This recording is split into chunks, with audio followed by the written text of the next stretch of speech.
Good afternoon, everyone. Good morning, and perhaps even good evening. Thank you so much for dropping by and joining us for another exciting Daz Pro. Let's rewind that. Daz Plus Pro Artist series with myself, Mr. Javers Lewis, and of course my super very special guest, which is Mr. John Holding, aka Fugazi, aka 3D Megaverse. How you doing, John? Yeah, I'm doing good, thanks, Jay. Yeah, it's Saturday night, the sun's down, time for a quick session, and then, yeah, nice kip, I hope. I like it. I like it. Wonderful to have you back. It's always really nice and relaxing to have you around. And we have so many people in the audience. It's really, really nice. The Yoshi is here. Mr. Brian is here. The Dragonate is here. Jonathan is here. Alan Art is here. Design Photo Biscuits. Wonderful to see you. Goedemiddag. That's not even goedemiddag anymore. We're way past that.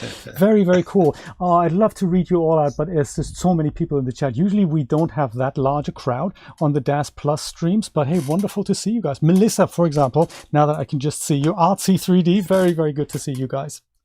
Today is all about a bit of a follow-up session of the Daz G9 reveal event that we thought would be a good idea to delve a little deeper into having a look at how we can create clothing for the new figure and how we can make it fit. And John and I were excited to try that out, so we've had a little bit of a fiddle.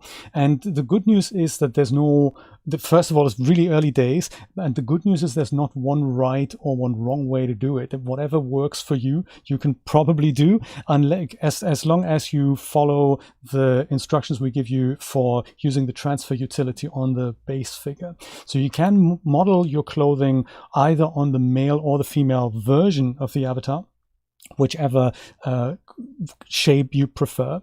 But when you've exported them, when you've got that, you need to go and shape the clothing that you're making into the androgynous fit, and that is the thing that you're going to rig.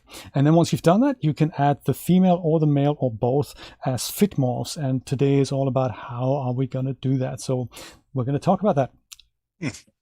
John, how do you like the new figure so far? Is there anything that you're excited about? I mean, the level of skin detail is amazing. You know, I think it really brings in the possibility of even more, photorealistic kind of renders for us. Yes, absolutely.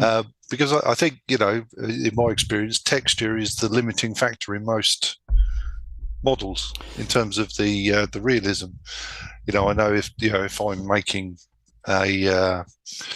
anything really, a prop or a figure or something, the thing that will let it down is its texture. True. And I mean, some of the detail, I don't know if you've got one or two of your renders handy. Do you know, I think I may but, be able to. Some of the detail in those is just shockingly amazing. There is.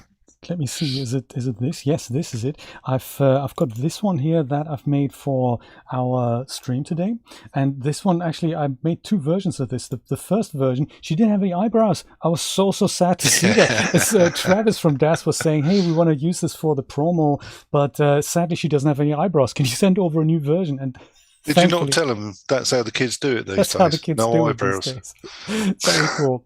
This is, by the way, the free outfit that John and I have made that we were given away on the G9 reveal event. Just in situ here with the red material. We're thinking that perhaps we're going to add a few more material options and also add a G8 fit option so that we can G9, G8, and G9 figures can wear that. Thank you, Yoshi. I'm glad you like it. Those eyebrows, yes. Roy was actually saying to me on Twitter, it would be good if Daz Studio had something like a Microsoft Clippy version that it would, before you press render, or when you press render, it could say, hey, you're trying to render a figure without eyebrows. Do you really want to do that? Yes or no? There's one other one that I just wanted to show you, the one I haven't posted. There are a couple of posts I've made on social media. One was about the expressions. Those are really nice. Those are really They're really nice. They're shockingly amazing, aren't they?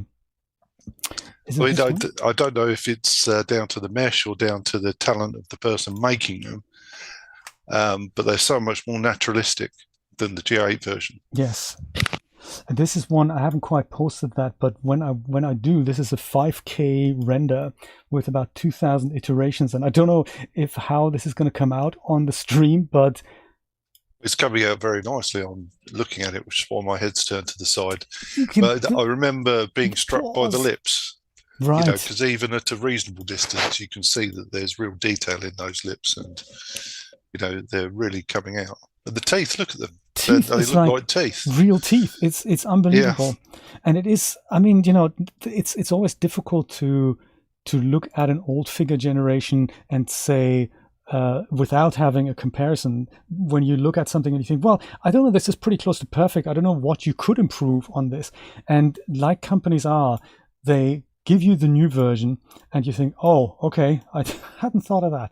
Like, PlayStation is another great example. I was really happy with my PlayStation 4 until I tried the PlayStation 5 and I was thinking, oh, okay, I get you. I mean, way back when I was happy with the, Spectrum 48K. Yes. Until I got some of my Amiga 500, I think it was. And you can keep zooming in. I mean, I will probably make like a 10K render at one point. This is probably the highest that Daz Studio can export. But that's interesting because it's 5K render from an 8K decel map.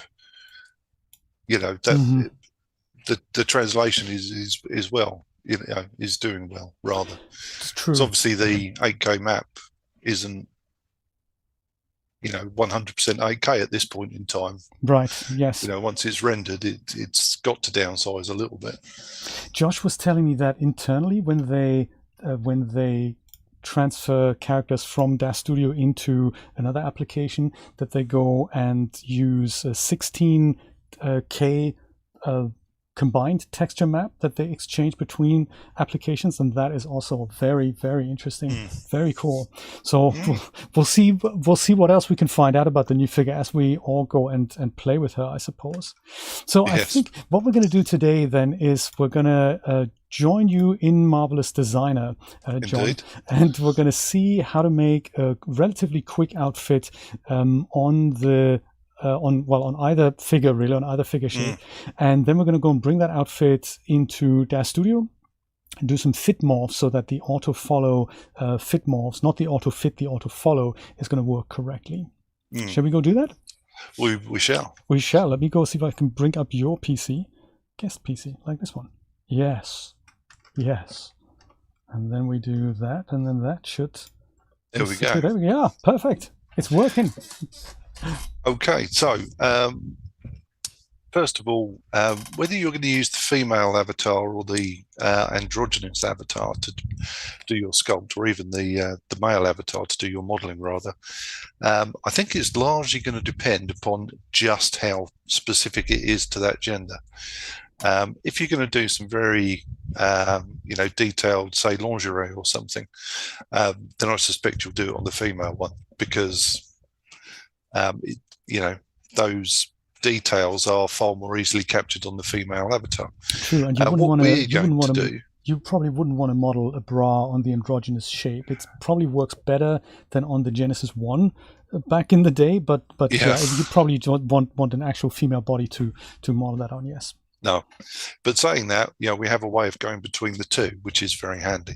And we're going to make a dress today. It's like a halter top dress. And it's quite loose fitting and not really very specific to either the male or the female.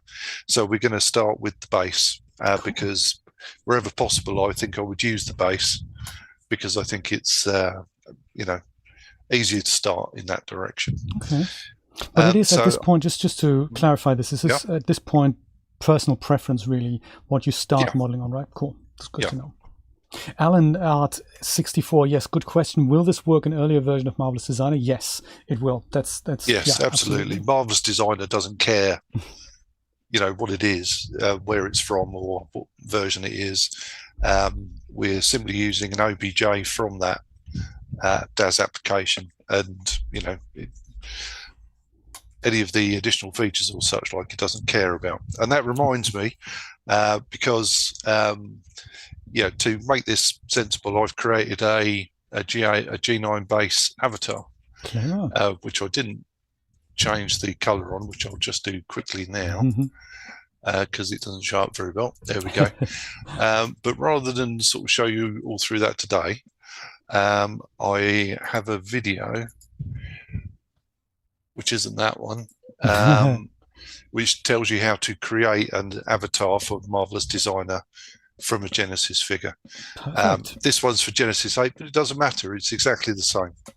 Perfect. Brian, if you can find that link, drop it in the chat, please. Thank you. That would be lovely. By the way, my moderators today are, of course, the Brian, aka Zero Calvin. There's also Miss Julia V1 and Mr. Dragonate, and they are taking care of your questions. They're going to put them on that big Discord channel, and if we don't catch them in between, we'll totally take care of you in the end. That's a relief because we only have 3 moderators of 80 people. We don't have 80 moderators. Good point. So yes. we do have people. 3 viewers and 80 moderators. Yeah. Okay, so once your avatar is set up, as per my other video, if you press Shift and F, you will get arrangement points up, and they're very handy for arranging your pattern pieces around your avatar. So Shift F then turns those off again. So let's start with this. Let me just make this little side a little bit bigger. So because this is a halter top, I'm going to start with the neckband. And for that, we'll go to the rectangle tool up here. And I'm just going to draw out a rectangle around the neck. A little bit bigger than you think.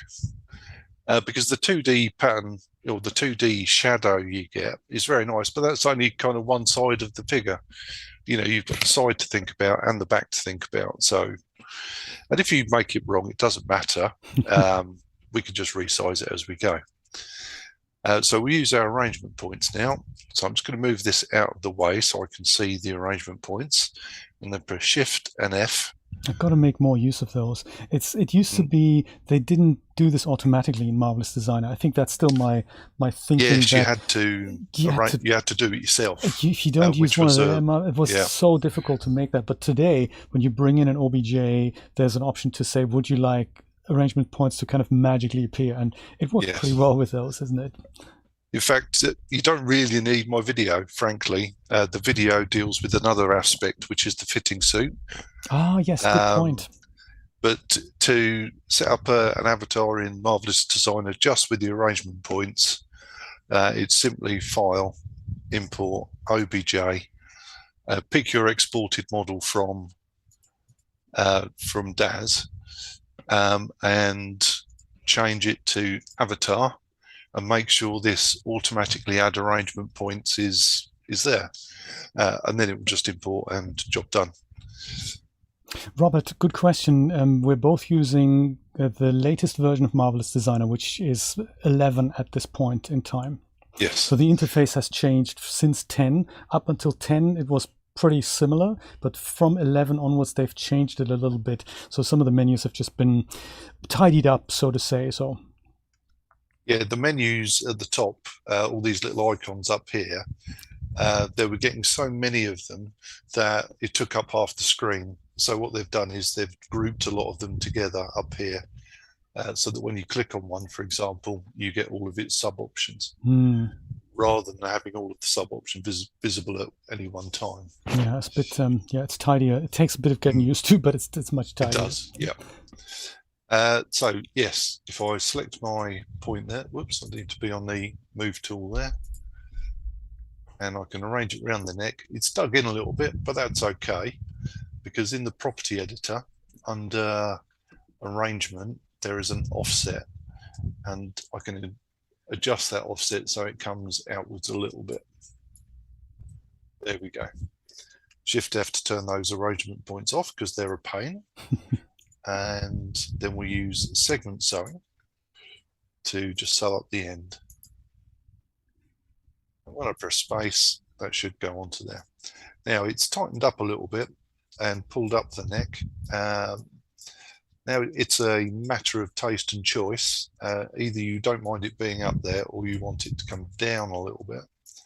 I'm just teasing it down because I think that is okay. You could make it a little wider, so it doesn't, you know, squeeze and pull so much.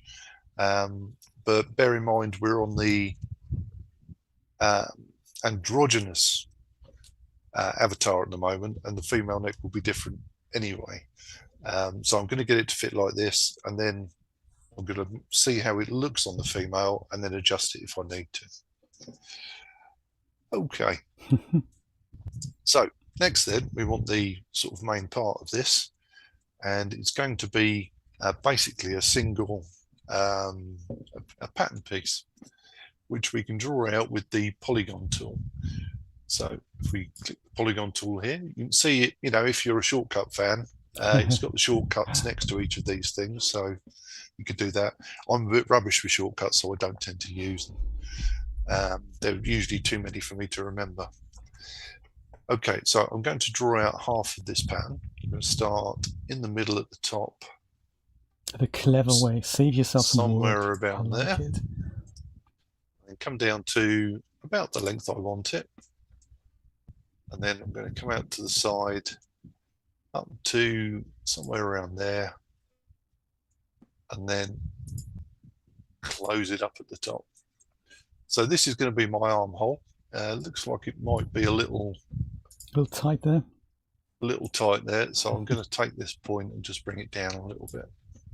There we go.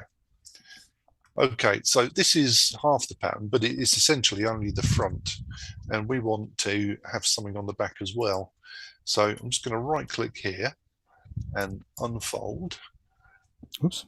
No, I didn't mean unfold. Not that, unfold. No, I want to offset pattern outline. Oh, yes, yes, yes. Just make sure create internal line is turned off.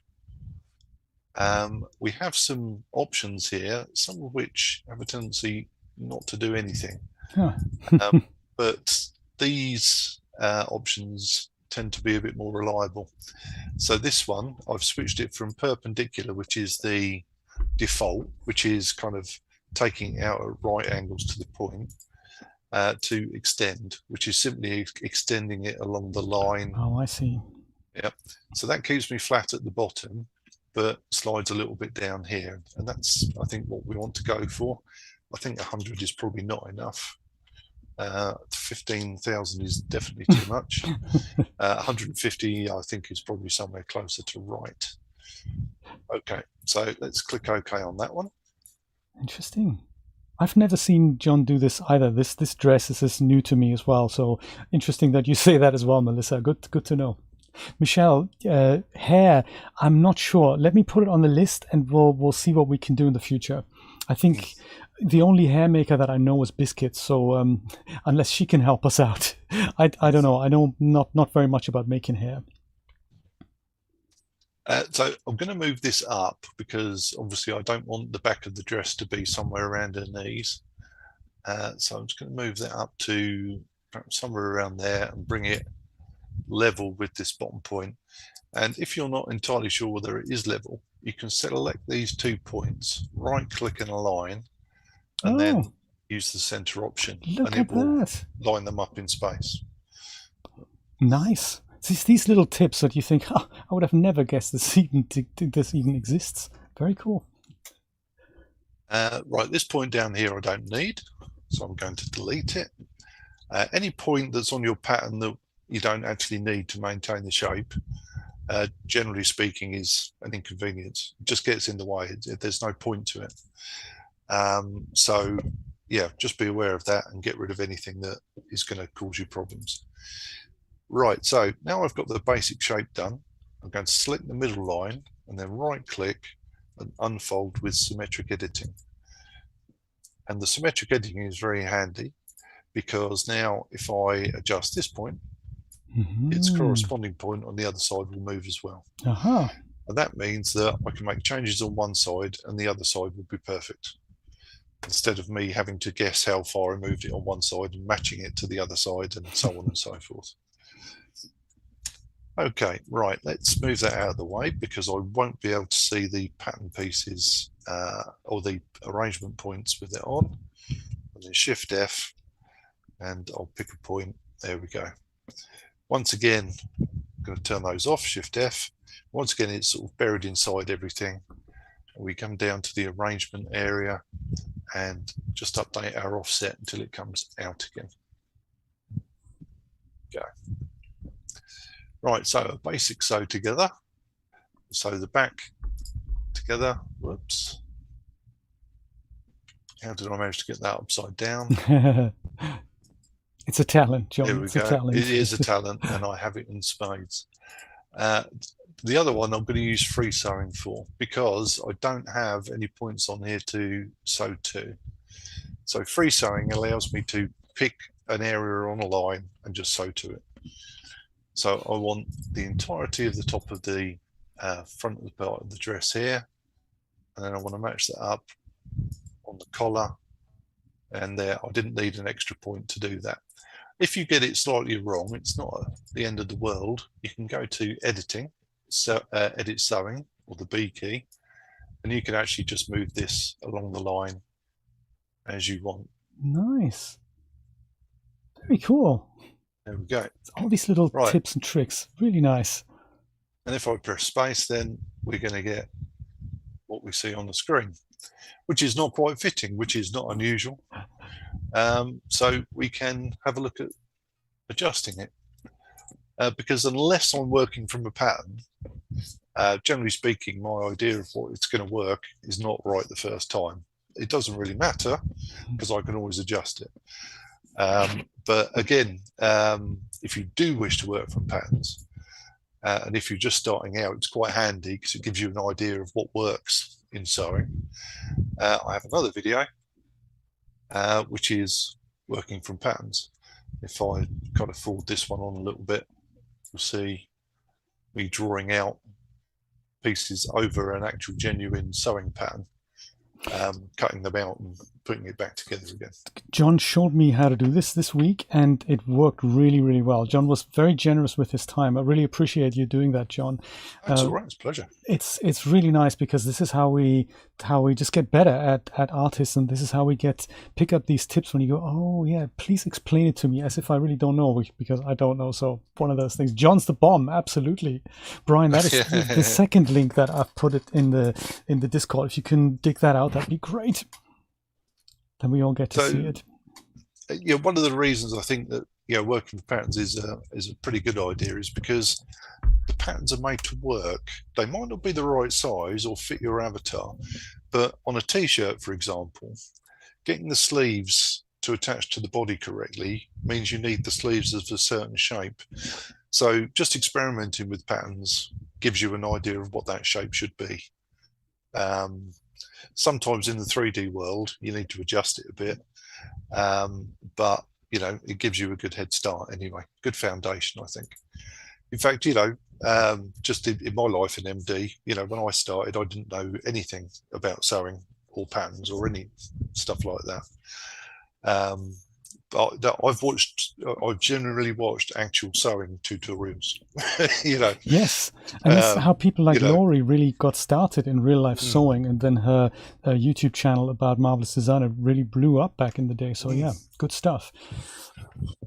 Yes, so don't just watch videos of how to do it in Marvelous Designer. Understanding a bit about sewing, you don't have to know everything, is really helpful. I agree. And even though these things, when you look at somebody doing it and it looks all really abstract, if you keep doing it yourself, practice it, get it wrong 50 times, perfectly cool. There'll be the 51st time where you think, oh, I think I got this down from scratch. I think I know what I'm doing. So it is just this doing thing that's just so important. Indeed. Okay, so what am I going to do to sort this out? Well, I think my back's too low here, and it's obviously too loose. So I'm going to select my edit pattern tool, or the Z key, and I'm going to grab this point here and just slide it in to shorten it up, and then press space to let it sim, and that's not too bad. It isn't. It looks maybe a bit tight up there at the moment, maybe a bit low, so I'll take that whole line up. Perhaps pull that out a bit to loosen it. We're going to put a belt piece in this at some point in time, And once we've done that, we can loosen, this further. But as a starting point, I don't think that's too bad. Except this point here, if I click on the 3D avatar, it will give me an idea of where that is on the 2D pattern. So it's this point here. It's a little bit down and then a bit jaggedy, angle change. And we can update that with the smooth curve tool. Now, before I do that, I'm just going to show you, there's a little scissor icon at the top of these. And if you click it, whoops, sometimes I have a bit of trouble clicking it. There we go. It will detach that menu. And I'll use this menu quite a few times in this particular portion. It's easier just to, come over here. So smooth curve, click on your point, keep it clicked and drag it out. Oh, I see. And then it just turns that into clever. It turns it into a smoother curve. Because we've got our symmetry on, it will do it on both sides. So just press space to let that sim, and there we go. Okay, so it's a little bit, well, it's not very flat at the bottom, which we can deal with, but it is actually quite tight, and I don't want it to be. Whoops. So to loosen it up, I'm just going to drag these points out, and that's going to add a whole bunch of extra material. Essentially, the more material in your pattern piece, the more you're going to get in the garment. So extra material means more cloth. More cloth. More cloth means more draping. I won't fix this point just yet. We'll do that at the very end when I can get rid of the symmetry part of it. Okay, so other than that, that's not looking too bad. It's a little bit of a V down here, but I'm not really unhappy with that. It's kind of realistic. I'm okay with that. Yeah. So what I want to put is a belt piece on this, and again I'll use my little trick of, if you click on the 2D pattern, or the 3D pattern rather, where you want the belt piece to be, a little point will appear on the 2D side, giving you an idea of where to do that. So if that's there, I think perhaps there. Now what I can do now is split this to add a point. So if I come down and add point, just about where I want it, I can single click and it will add a point there. And of course it will add it on the other side because we're in symmetry. And then we'll have an internal line. I'm going to draw it from one side to the other, double click, and there we go. Now you'll notice this is in a kind of a V shape, which is not ideal. So what I just want to do now is use my edit curvature, or the C key, go to the middle, just pull that down, do it gradually until it kind of straightens up. Rad, John, rad. While you were doing this, I was thinking, how's he going to put a belt piece in afterwards when you have to have a top and a skirt? No, Jay, you're overthinking it. You just put an internal line. Boom. That's very cool. I identify with that. I overthink a lot. Nice. I'm still convinced I'm doing some things the hard way when I could be doing it an easier way. If only I would think differently. Okay, so now I've done that, I actually want to create a belt.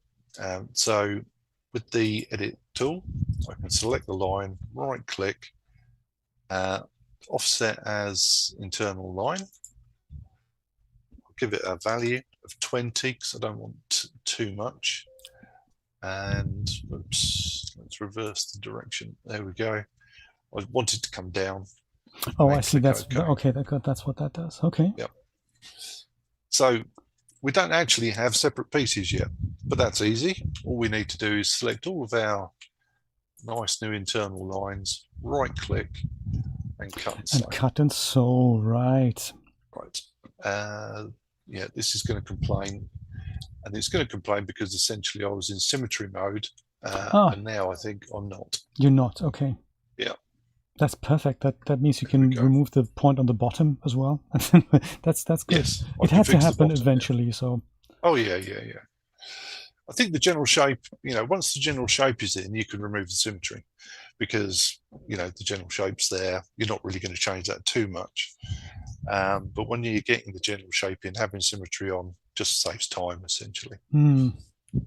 It's just like with any piece of creativity. It's funny. I just really see this pattern that you always, like, no matter if you're doing a sculpt in real life or 3D, or if you're doing a sketch or a rough draft of a book or even a 3D outfit, you always start with something that's rough, and then you add details in more and more until it takes on the shape that you want it, and then you do the refinements. I think this is where newbies often fall down, that they start with something rough and immediately focus on the details, and then go back to that something isn't right, and it's because the roughness of it didn't have the basic shape yet.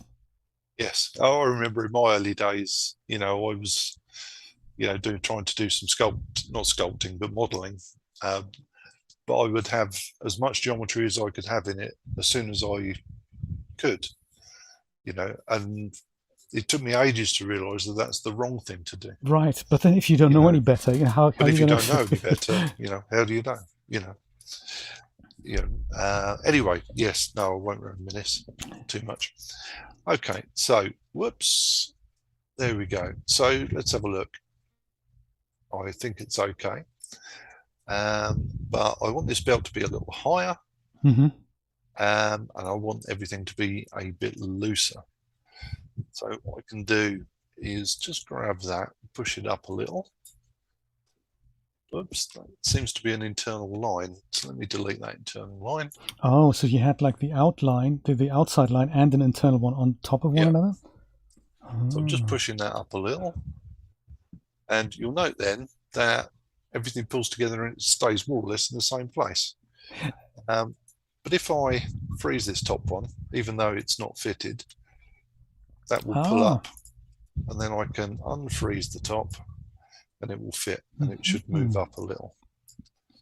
And the tip you told us last time about the normals that Marvelous Designer creates at sewing lines, I can already see them now that you've put these sewing lines in. I can see like this indent that goes in there. They're lovely, beautiful. Okay, so now I can start to mismatch my lines, and I can actually fix this bottom bit. So this bottom bit is easy to fix. You can do it in one of two ways. I'm going to show you both ways, and then why I do one particular way. So you can drag this point down and press space to let it sim, and then use your smooth curve to smooth it out.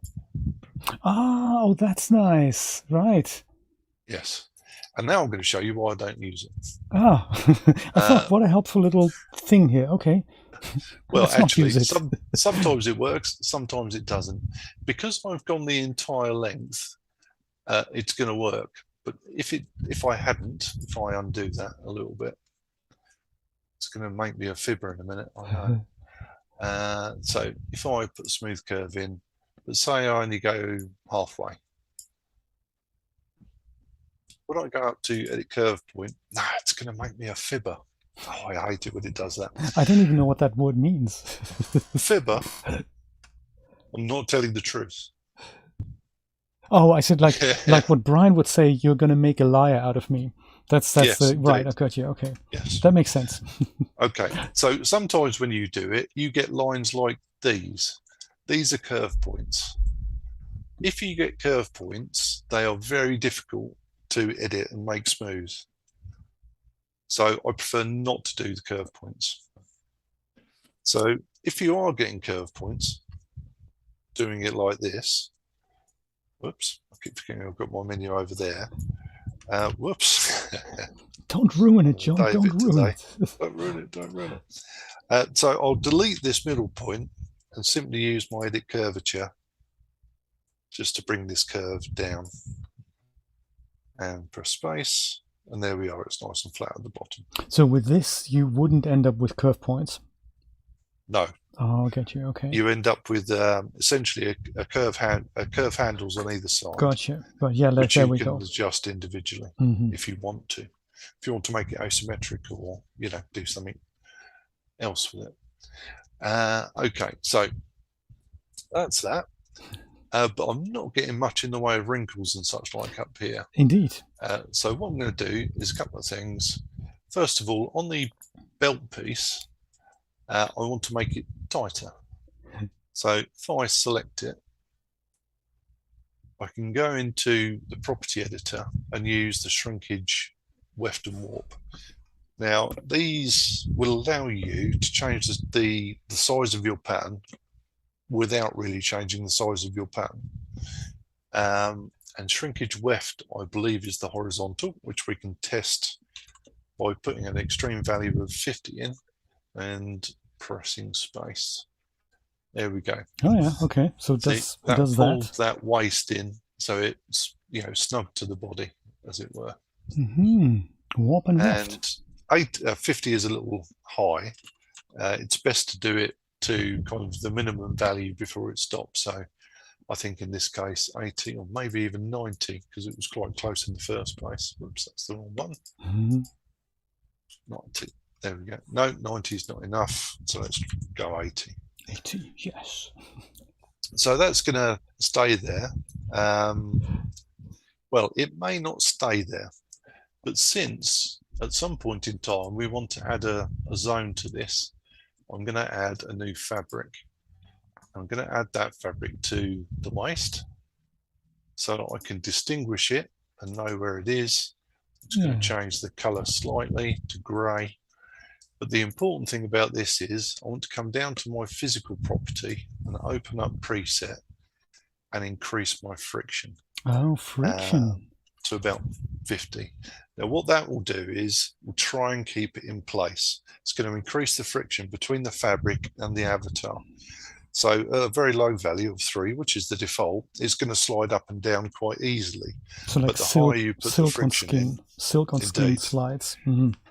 The stickier it's going to be. So it's going to resist being pulled around.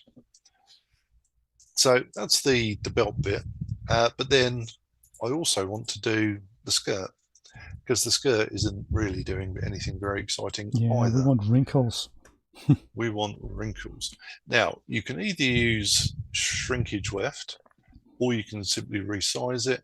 Let's do resize because we haven't done that.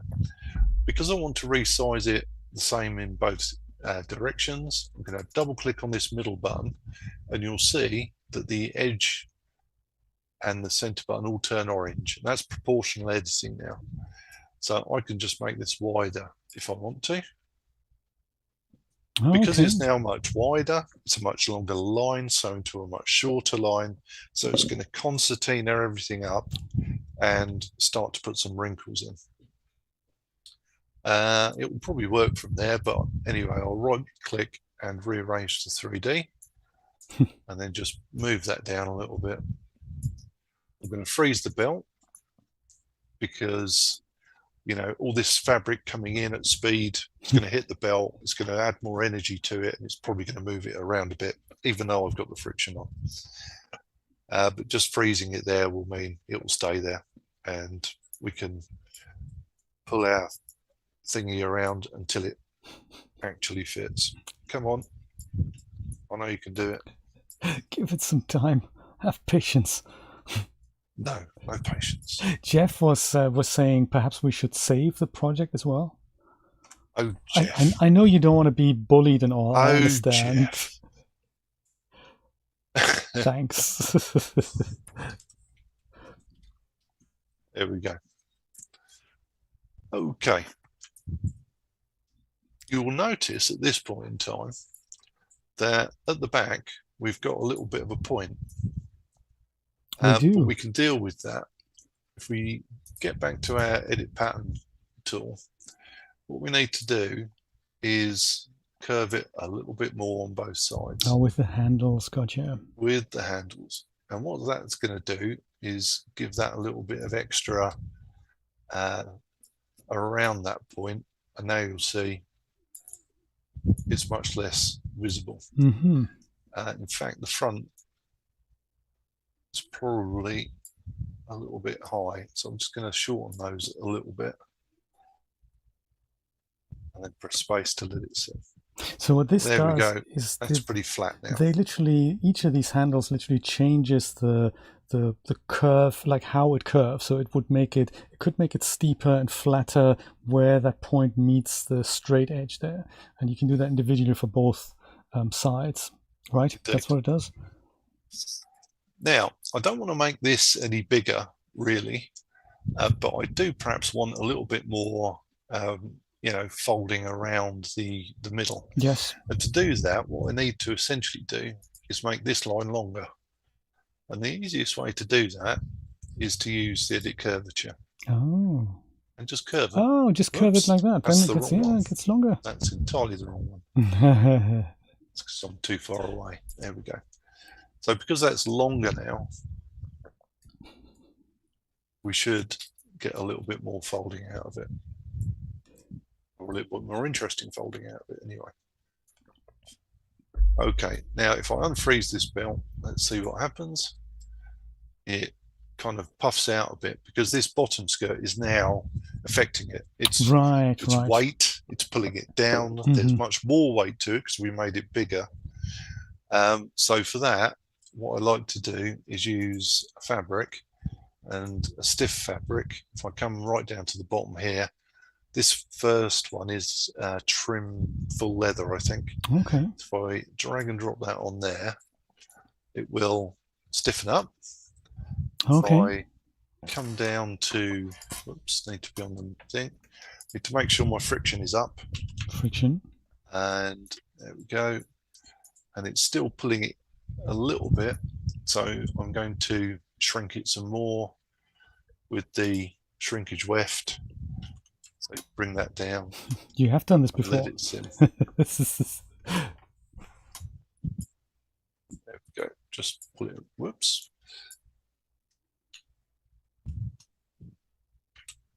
Selected an option. I didn't mean to select that. There we go. Whoa. Somebody's doing some crazy stuff under there. Okay. It's good. Cool. I think that's more or less it. Actually, this bit is pulling on the choker part a little bit. Oh yeah. So I'm just gonna pull that up. I suppose you could use a similar trick on the choker part that you just used on the belt or on the waist piece. Yes. Yep. I also noticed that the choker part that's coming out a bit square. Oh yeah. So what I'm going to do is with edit pattern, I'm going to take this line out. Oh. Then I'm just going to put a little curve in it. Again, the same trick that you've just used, essentially. Yeah. Now it's a little better. Oh yeah. Except to say it's a bit tight, so I'm just going to move it up a little. And that should ease it off. There we go. Sweet. If this was a real garment, I suppose you would also put a little bit of a kind of a seam on the top for the outlines there. Indeed, yes. I mean, if we were doing this into production, which I don't think we are today. No. Because nobody's got all day. No. Yeah, you could add an extra seam on the extra piece of material on the top and add a seam to it. And then that would come out on your normal map that you could export from here. Right. And, you can use that. But, today I think let's get it going first. Yeah. So what John and I were thinking about, and this is kind of going later in this year, early next year, something like that, we'd like to do more of these sessions that deal a lot with the detailing work and literally seeing garments through from a concept stage like this to full production. And it's going to take many hours to do, but since it's really nice to hang out, we thought this is actually a great idea to do this. So we're planning on something like that, and just having a casual chat, having a coffee, a lot of audience interaction, and anyone who wants to watch over our shoulder can do that. So it's in the planning. Okay, so to make Jay's life easier when he gets into Daz Studio, I'm actually going to add another zone up here for the top. Oh, thanks. Actually, that is thoughtful of you. Yeah. So first thing, I'm going to rename this leather to belt. And I'm going to create a new zone, call it skirt. Yes, this is going to help in case you wanted to dForce properties, materials, whatever. And once you've assigned one of these materials to one or more pattern pieces, if you select the material, it highlights all of the patterns that have got that material on it. So you can see I've got skirt, I've applied it to the skirt, and it's showing up orange. If I select the belt, it shows the belt one. If I show fabric one, it shows our initial ones. So if I name that to top, there we go. Now they're all on top. Now the last thing, one of the last things I'll do is just arrange this to be a little bit UV friendly, just in case you did want to put a real life texture on it. Yes, good point. Yeah, and then we'll go to the pattern, or from the 2D pattern window to the UV editor. The likelihood is, whoops, that's not the UV editor. They might not look like that arrangement, so you just right click and reset to arrangement, and then select everything, right click and fit to 0, 1, and that will fit them all on a map for you. At least we have some basic usable UVs. We have some basic usable UVs, yes. It's you know, enough to get us going at least.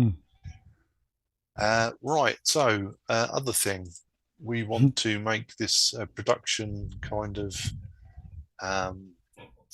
point distance, because currently it's at 20, which is probably not enough. Let's make it 1. Let's not. Look, just because you've got a brand new 980, I want to show it off. 3090. 980. What am I talking? I'm years ago. That's like years ago. Yes. Yeah. So, well, depending upon your machine, you might go to 15 if it struggles a little bit. I think Jay's fancy schmancy machine will probably cope with a 10. There are some good reasons to go lower than that, but only in certain places and only under certain circumstances. Yeah, I won't go into the fullness of it now, but sometimes you'll see a video on YouTube, for example, which makes a really fancy, elasticated, you know, wrinkled built piece. The only reason that looks great is because it's about 3 point distance. You know, if you want that, that's great, but only do it in that spot, because if your whole garment is 3, it's going to become unusable. Do you know, I've bought garments from ArtStation, and some of them are extremely cheap and they look really, really good. But this is what they do. They look so detailed because they really only take into consideration how do we get this done in Marvelous Designer. And I don't know what NASA supercomputer these guys have to actually work like that. But when I bring it and I see something like extreme detailed top stitch with a particle distance of 2, and you export that as an OBJ, you're talking 2 million polygons, and you go, that's not really usable anywhere. Now we're talking silly, aren't we? Yeah. So, but it's good to hear that it's not that if you do need that low a particle distance, there is you can use it, but there is a possibility, because each of these pieces I can make a different particle distance. Right, indeed.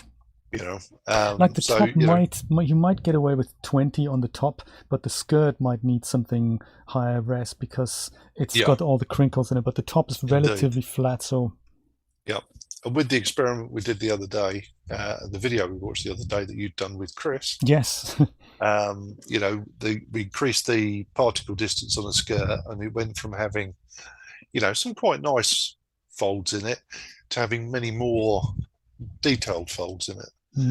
But again, it's rather going to depend upon how your machine works and what it will cope with. Yes, indeed. So even in Marvelous Designer, for a normal machine like mine's relatively normal. I don't have anything super good. You know, if I had a whole garment at 5, it would become very, very difficult to control. And Naomi just said dForce does not play well with very low particle distances. Also good to know. That's true. I hadn't actually tried that or considered that. I think I've tried a dress with 5 in dForce, and that worked okay. But Good to know. Thank you for letting us know. Okay, so what are we doing? So we've got all of our materials on. We're relatively happy with the dress. Yep. Let's see how we can fit that to... Yes. So to fit this now to a different shape, I'm going to use the female shape. We can go to File. Actually, before I do that, because I think I'm doing that out of order, I'm going to assume that this is going to be my base shape. Right. So I want to export it first. Good point. So I'm going to do a File, Export. I've selected all my pieces, so OBJ selected. I'll use this directory. Copy address as text. Let's make sure I've got the right one. And this is the base shape. There we go. And I'll save that. Options wise, I want all patterns. If you have select avatars or graphics and trims on, it will export other things, which I don't want. Single object, welded, thin, unified UV coordinates. I don't want any maps just yet. No, we're just dealing with the fit here, indeed, yeah. Yeah. My scale is centimeters for Daz Studio, and everything else is fine. So I'll click OK. And then it will chug that out for me. Now I want to fit this to the female figure. So it's File, Import, OBJ, and I have a female avatar or object, which is exported at the same scale and resolution as my base object. So it's got all the right vertices and they're all the right scale. Click Open. I want Open and Morph Target. The default of this will be Avatar. It's just I've had my session open for a while and I've done it a few times. So Morph Target, Scale. My scale, I use meters, so I've left meters there. If you export it as Daz scale, you want it at centimeters. Other than that, everything's fine, and click OK. And watch the avatar shape. Now really, really gradually shape out to the female shape. I hope you can see that it's different. It definitely is.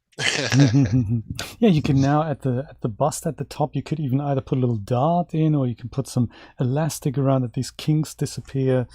Whatever needs to be done, really. If you put a dart in here. Oh yeah, if you put a dart in now, yeah, that'd be We're going to have to go backwards and redo our mail. Indeed, so yeah. the trick that usually works here is to select your lines around that armhole.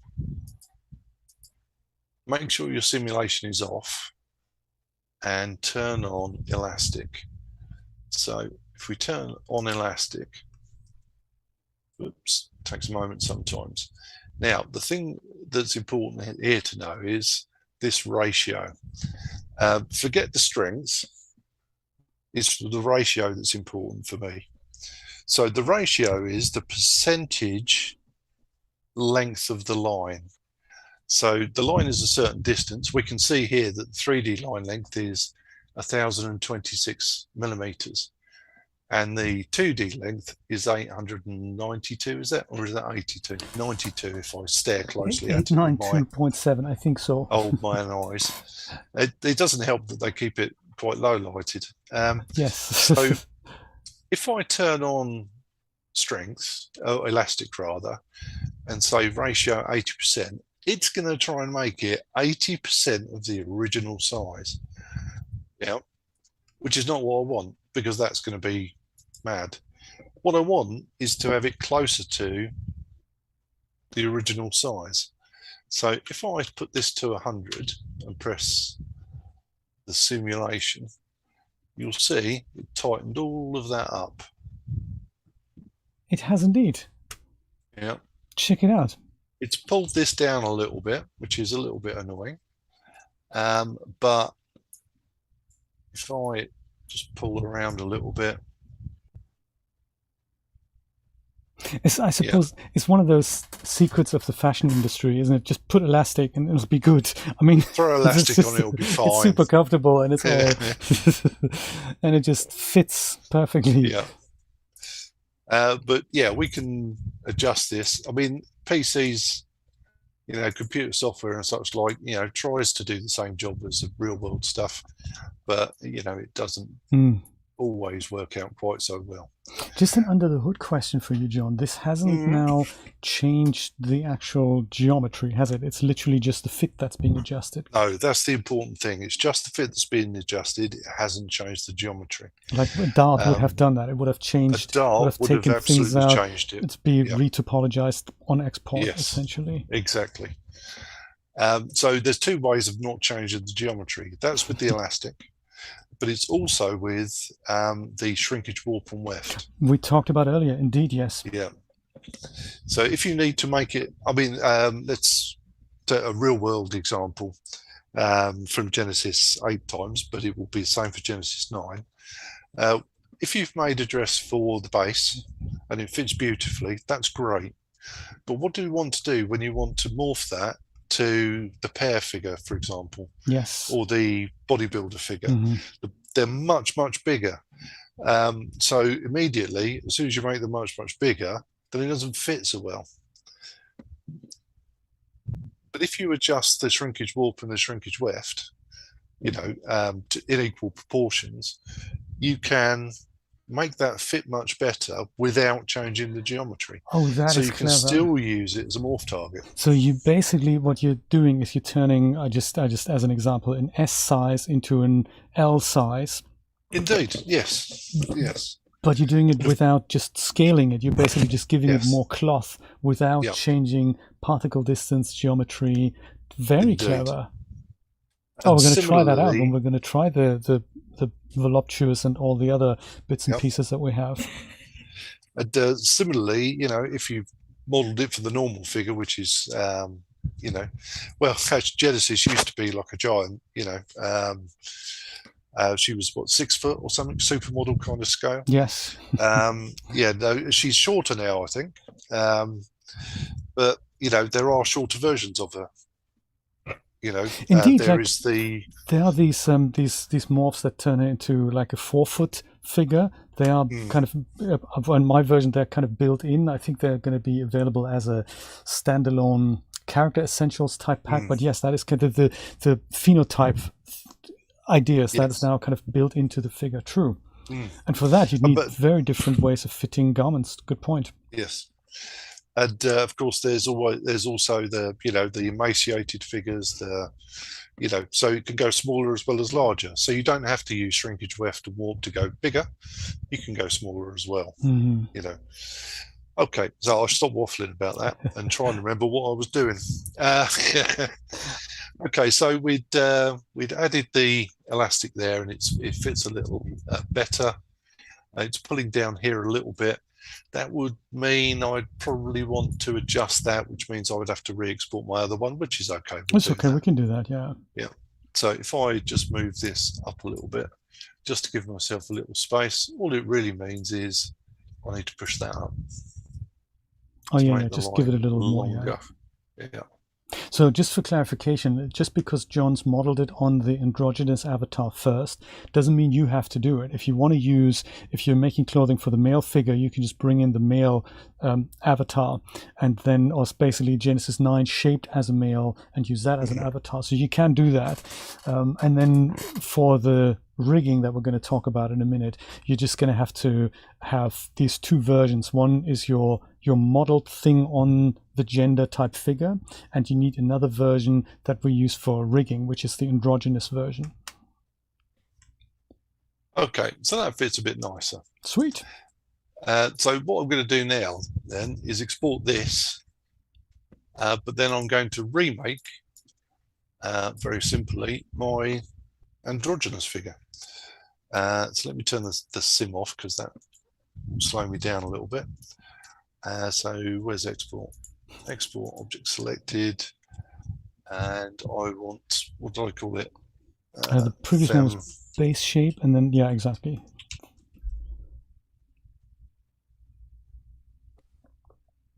All the options are the same from the previous, so that's fine. And then I'll click OK. Ascania, thank you. Don't worry about the neckline.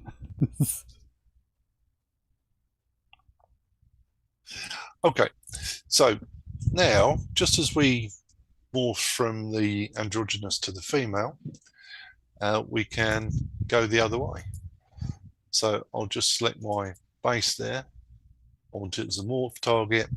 All my options are the same as before. Just click OK. And now it will do what we did last time, but backwards. And this doesn't have to look fantastic. This is just so that it can be rigged properly. And we'll deal with the female fit as that. We're going to deal with that inside Daz Studio. Oops. I got the sim running. Let's let the sim run a little bit. That just flattened it out. So yeah, there we go. And now I can re-export this. So export, object selected, and that's my base shape. Yes. All my options are the same as before. It doesn't reset them or anything. And there we go. Now, Meet, that is it's a good question. We could offer a product for the base G9 and the female version. Yes, indeed. I mean, there will be clothing that will suit a male and a female version of the avatar equally well. And I think they'll probably sell better, I would imagine, if you had something that you know will fit, like a pair of shorts and a t-shirt. That's a great outfit that'll fit a woman as well as a man, and anything and everything in between. So if clothing creators want to spend the time on putting both female and male morphs into the product, then they can do that, and it's probably going to be a good seller, I would imagine. But you don't have to. So if you're making something like an item of clothing that is meant for a woman, then I don't think Daz expects you to make it male compatible, but you can make that happen if you want to. So be depending on the item of clothing. Jammies, yes. It's clearly the Rock. I think it's a bit small for the Rock. Maybe it's just the face shape of the Rock. Maybe, who knows? Okay, so now I've got both those, I can send them to Jay. Yes, send them to Jay. So if you want to share your screen, Jay, I will find my chat and start sending things over. All right, perfect. So meanwhile, over on Jay's screen, nothing is happening right now. I may need Marvelous Designer, so I've got that open already. And I've also got the Daz Studio open. And I will start by bringing in my Genesis 9 figure, much like the one that that John just had. And I'll go, and I'm going to use the def load here. And with a bit of luck, his outfit, the androgynous outfit, should just match this guy. And then what I'll do is I'll go and rig the dress, and we'll see if we want to add dForce to it as well. We don't have to do anything fancy, but just so that the skirt moves with the poses.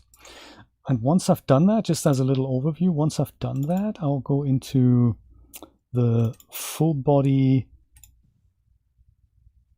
feminine.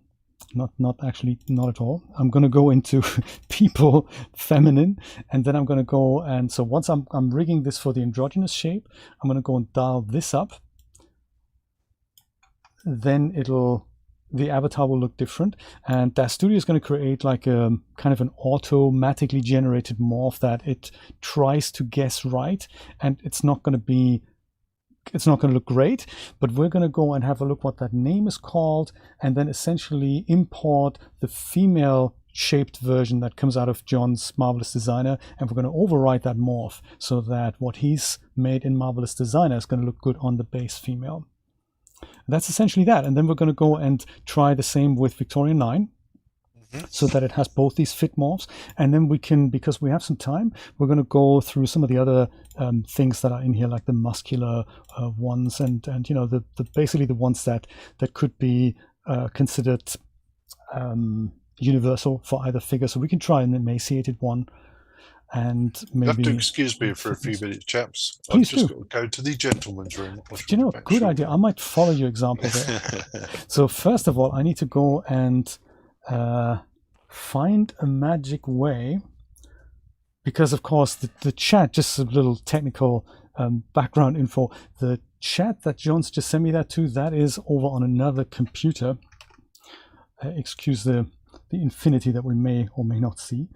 This here, that base shape dress and feminine dress. Perfect. So I'll go and download this. And I might just put that onto my network. That should work, shouldn't it? I'm going to put this directly onto my desktop. You can make a little folder for that here. Fem dress, perfect. And then we have the base dress here. This is actually quite nice to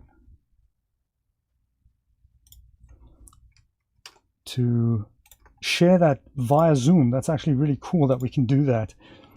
So we've got base shape, and the other one is here. Perfect. So I'll go and make a new folder here. We're going to call that one halter neck dress. If I was really clever, I'd probably put that into Dropbox, so that makes syncing even easier. But of course, like Chris always said, clever me stayed at home today. So I'll make a folder called OBJs where I'm going to find these things that John's just exported here. Okay, so then inside Daz Studio, let me go and bring in his base shape now.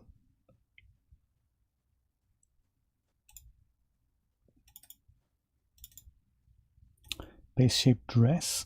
And did he export that at Daz scale? I wasn't looking really. I think, was it meters or centimeters? We'll try centimeters first. Yes, that works. Okay, cool. So it doesn't matter that that doesn't look great. We're just going to use this for rigging. So this process is just like it is with the Genesis 8 figure for now. I'll go over into my scene tab here at the top, context menu. It works from other parts of Daz Studio as well. I use this one here, scene tab, context menu, and then there's assets, and then there's transfer utility. And that will give us this dialog that lets us pick a source item, namely Genesis 9, and a destination item, which is our base shape dress, which we can rename later. And then under the projection template here, these have changed a little bit. There used to be, I think, 3 or 4. Now we have a few more. And this allows Daz Studio to, I believe, infer both the rigging, but also ask Daz Studio to not collide our dress with the avatar, but with a fit shape. So you can think of this as a fitting suit. And I believe Lyra made these. And I think for this, it's kind of dress long loose template, not so much a tight one. Maybe it's a long loose template. Let's try that. Sorry about that. The dog needed fuss. Oh, no worries. Hello, Doc. How are you doing? Oh no, dog's in the front room. Dog's in the front room. Okay. Which isn't the front room. It's the middle room. I have to have a word with my neighbor today. She has a new dog, and that dog is just, that's just a crazy dog. Super loud and barking like there's no tomorrow. So there we go. This is rigged. It doesn't look fantastic, but it looks certainly better than previous generations of skirts would have looked like, where you get this awful thing in the middle. So this is already done with the transfer utility. That's really nice. So this is an improvement for clothing creators. And you used the skirt template for that, yeah? I did, yeah, long loose. So that's kind of cool. That already looks better. I remember having to smooth out weight maps here in the center. Oh, it was nightmarish. Quite the work. Well, it put me off making skirts, frankly. Robert, yes, absolutely. The material zones, John's had 3 there. Sorry, here, base dress, and they've come in. So it's the top, then we have the belt, and then we have the skirt. So it's exactly the three zones, or what John had as materials in Marvelous Designer came out as material zones here. They don't sound great, but we can rename them, and I might do that later as we tidy things up. So, but yeah, MD names them with front, back, and side, because it can generate you a texture set which will do the inside of your garment as well as the outside and the sides. But unfortunately, it's not bright enough to figure out we only want the front. It's true, yeah. So if I select here my dress, then you can see what the transfer utility has done for us. So it's transferred all the face groups. Those are nice for selections, and they're also essentially the geometry that is being moved by the bones. It's transferred some weight maps as well, and it's left the surface zones intact here. So if I wanted to rename those like belt, front, and a crazy number, I can just go and just do that. This is in the geometry editor with the tool settings tab open. You can just go and double click that, and you can call that that's the top, isn't it? And then this here is the skirt. So double click and just type that in, and then those are the properly named material zones now.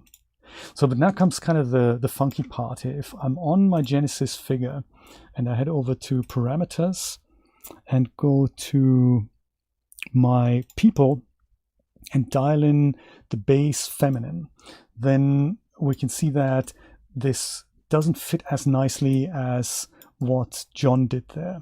And the reason for that is that this slider here, when that's dialed up in the figure, Daz Studio looks and sees if it finds a morph with the same name in the clothing.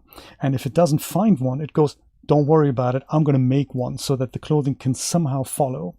And that is why, if we look closely, the clothing actually moves. It doesn't move into the correct place, but that is just, Daz Studio's way of saying, hey, that's best as I can do. I'm just going to go and follow that. So what we can do now is if we select our dress and we have a look at the hidden properties here, we can see lots of grayed out values, and eventually we're going to find the name that it's put in here. You may have to go in the parameters tab, you may have to go up here to the context menu and show the hidden property. I think it's if you don't have at this point in time, it's easier to go on to currently used. Right, but that's how we're going to find the exact name. Yeah. So make sure you have hidden properties enabled. Under currently used, we can see, let me go zoom in there, that we have the sub-D level minimum is 1. That is obviously not what we want, but then we have these two ones here, base feminine body BS body and base feminine head BS head. And the one we're interested in is this one here. These are both auto-generated, and you can see that if I go and dial this out, then you can see that my dress goes back into the position that it's been previously. So it needs to be 100%. That's perfect. And we need to grab this name out here. Under parameter settings, we can find it under name. So not label, even though they are identical, it's the name that I'm going to go copy out here, just so that I know that. And now I'm going to go and overwrite this morph essentially with the morph loader on my base dress. Edit Object Morph Loader Pro. And here I'm going to go and choose John's other dress, like the other version, which is this one, Femme Dress here. Open. And now I have a lot of options, and one of them is, what's the name of that morph? So in my case, I'm going to go double click in here and paste that name in there, base feminine body BS. I didn't have morph subdivision. Overwrite existing is something I want to do. Deltas only. And we didn't need reverse deformations here, did we, John? No, I don't think so. Because it was all good. So then we go and say boom. And now we see that the fit is now as it was in Marvelous Designer, which is kind of what we want. We can add a subdivision surface modifier to this, so that makes it look even better. And now if we go back to the Genesis figure and go to I'll just go to even though it was right there, I'm going to go back to here and dial this out. Now my new morph is being dialed in properly. That's the whole magic to it, really. And now if I had other fit shapes, I would do exactly the same. So John, if you want to send me the Marvelous Designer project as well, just the garment is probably enough.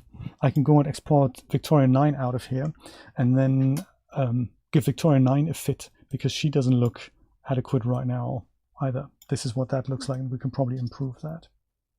Or alternatively, I can send you Victoria 9 as an OBJ and you fit her in your Marvelous Designer session. Totally okay. I'm entirely confused in both directions, okay, so I'll send you the dress. Send me the dress. I love it. I'm going to go and save out Victoria.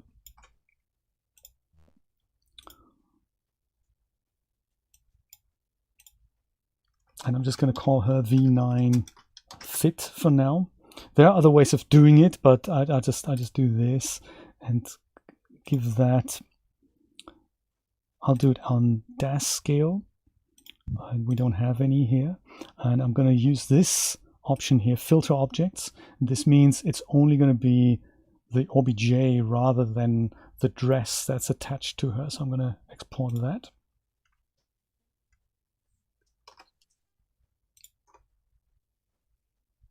Demo dress Z-Pack, perfect. Potential security issue, yeah. Bring it on, baby. Halter neck dress. And just because it's a weird suffix, isn't it? I'm glad it does that. I'll call this one MD project. Demo dress, there we go. And then here in my Marvelous Designer, let's see if I can open it. That was the garment or the project? It's a garment.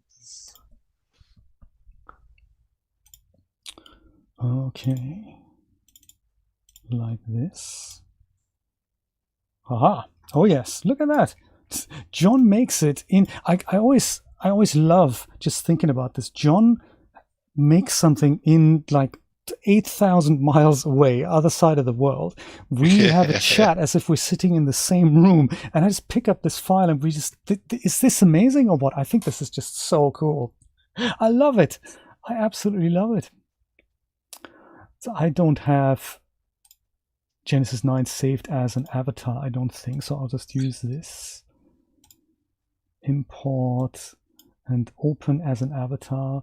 We can do arrangement points. It's not going to hurt. She was in centimeters.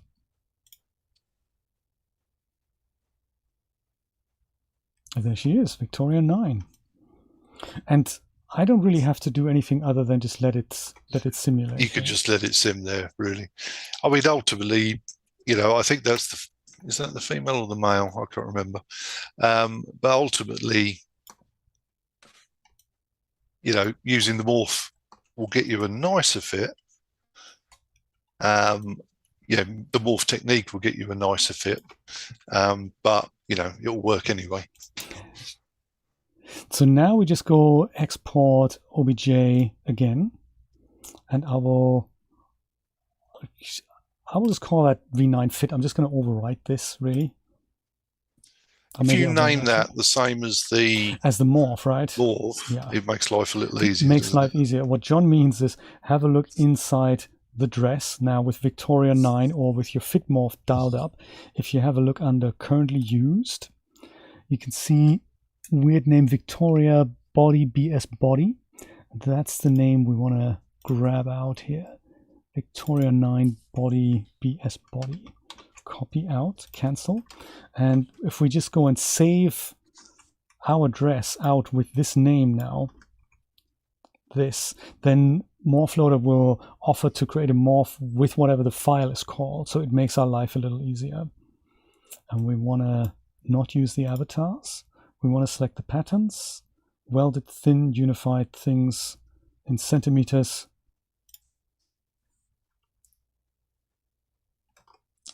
And then in here, check it out. On the dress, we head over to Edit.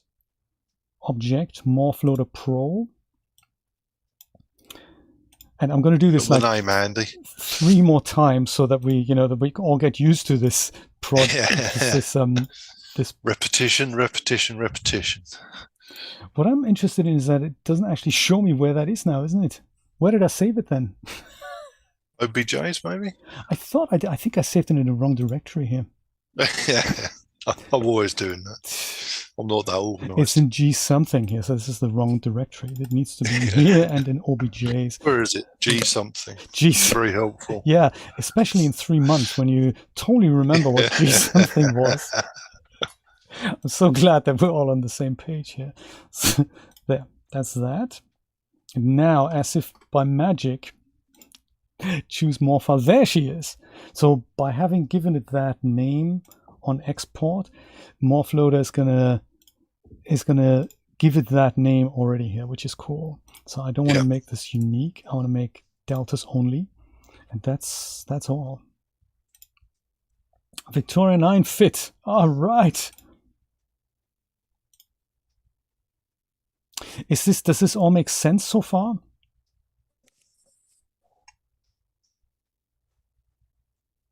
This works, and then of course now we have the 2 fit morphs which are working well. So people, and then we have in feminine now. This one works, and this one works, and the androgynous one also works. So that's kind of cool.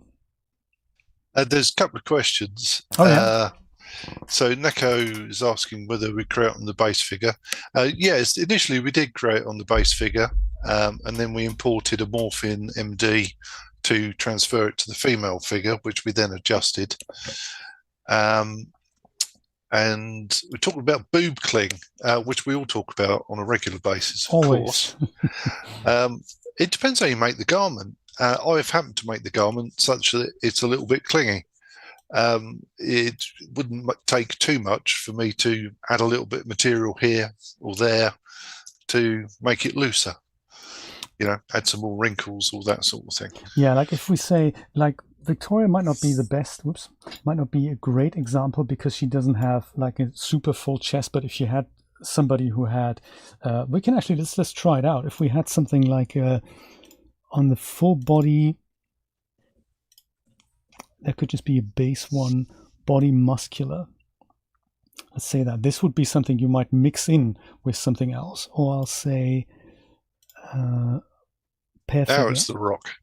Now it's the Rock. Pair figure and also voluptuous. Like this. This is a good example. Let's take voluptuous as a woman.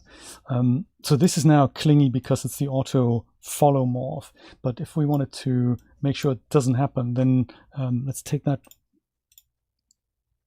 name out here. Once again, save out that shape here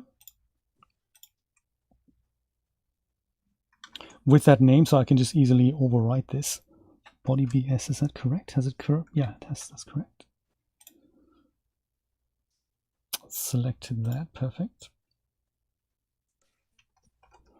And if we go and import this as a morph target now, import OBJ.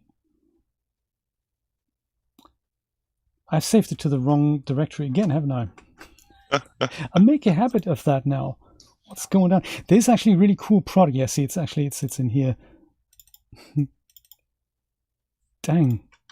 There.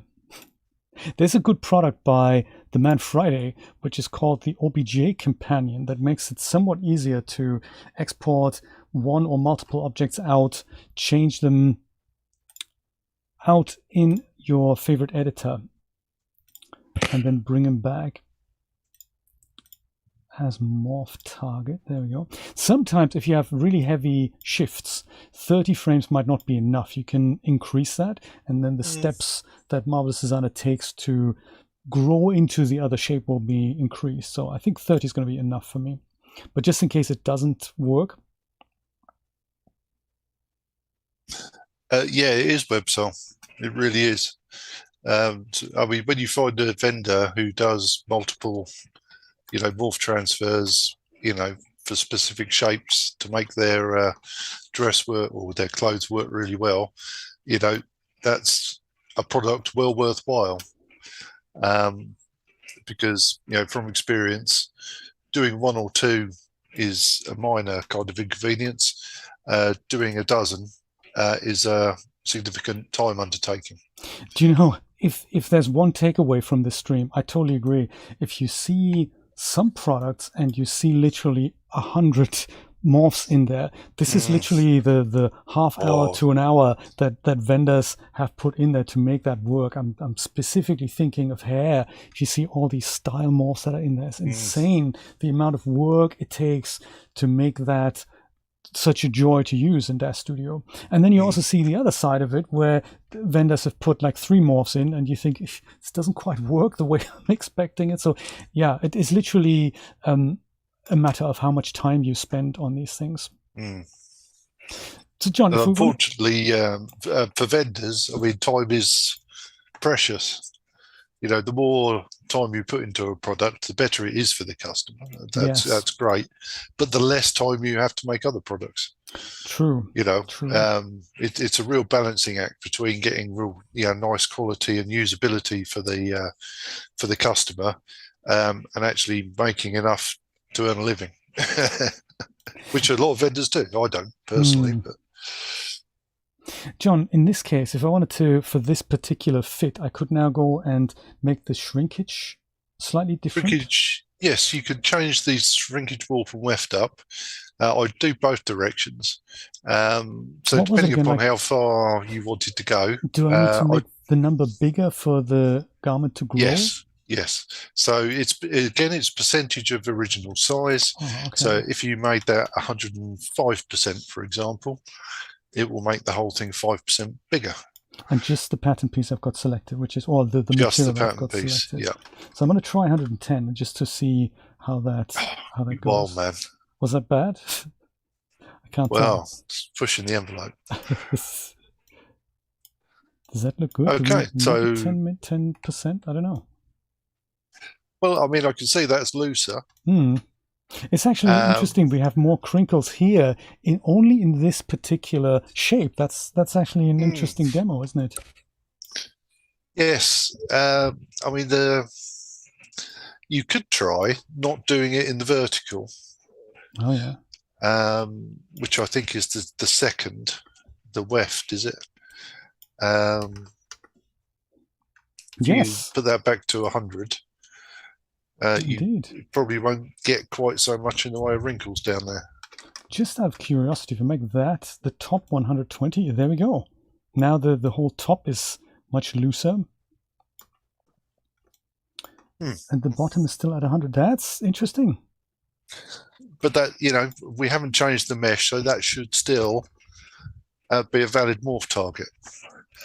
Be careful not to go nuts. It's a cautionary note, because the underlying skeleton in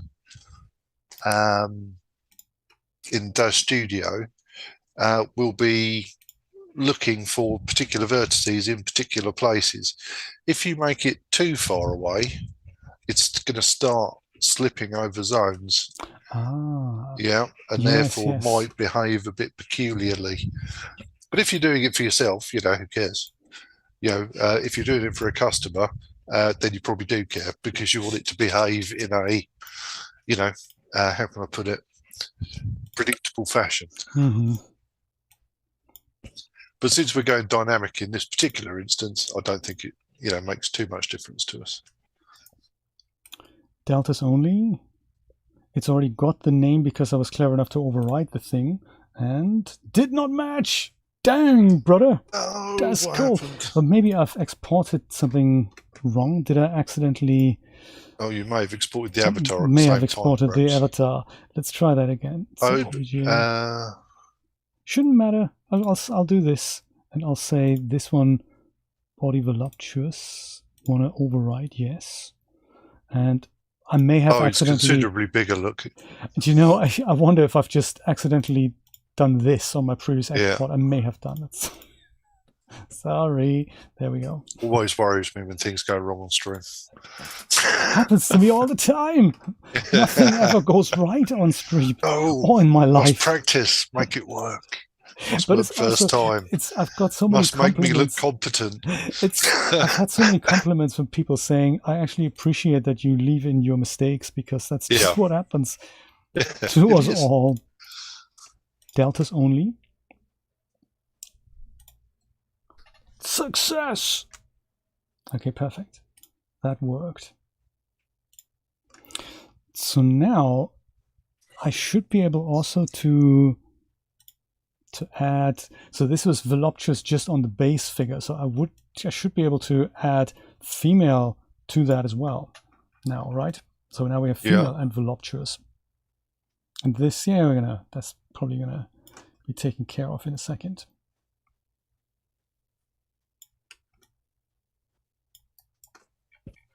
Do you know, I might take your example. I might also go to the bathroom now, John, actually. Okay. I shall attempt to entertain while you are away. Do you need me to put your PC on in case you want to show something? You can do. I'll be like 3 seconds. Well, I'll take a moment. If anybody's got any questions. Perfect. Let's do that. I'll answer a few questions while we're waiting. Good luck. I don't think he needs luck. He's done it before.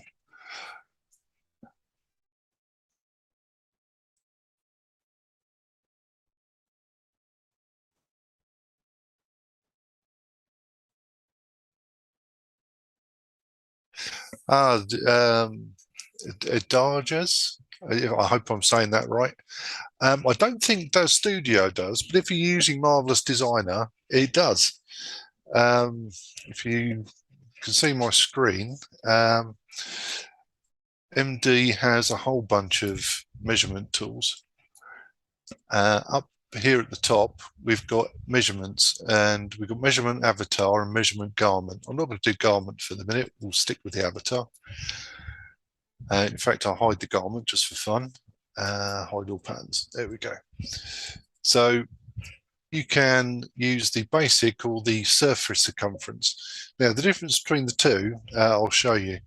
So if I do a surface one, you can say, click on the waist, because that's where you want to measure.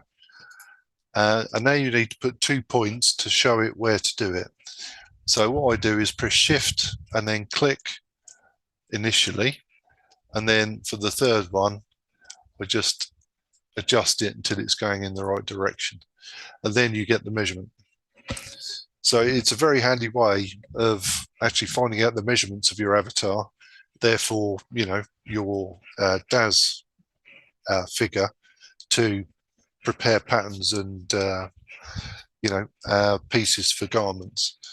Now the surface one will measure the absolute surface, all the bumps and things. And if I do one quickly on the chest, you weren't actually showing. Sorry about that. It's one of those things. I wasn't showing your PC. Oh, I think you were. Yeah, I don't think so. Julia said no. That's was it? Oh, I could see it on the YouTube stream. I can see me now. Oh, okay. Yeah. So you can see that this surface measure is actually sticking to the very surface of the avatar. But if I go to the basic circumference and do one more or less in the same place, oops, there we go. Didn't do a very good job of that. You'll see that it's literally the basic surface circumference. So it's taking the contours out of that measurement. Does that help? I hope it does.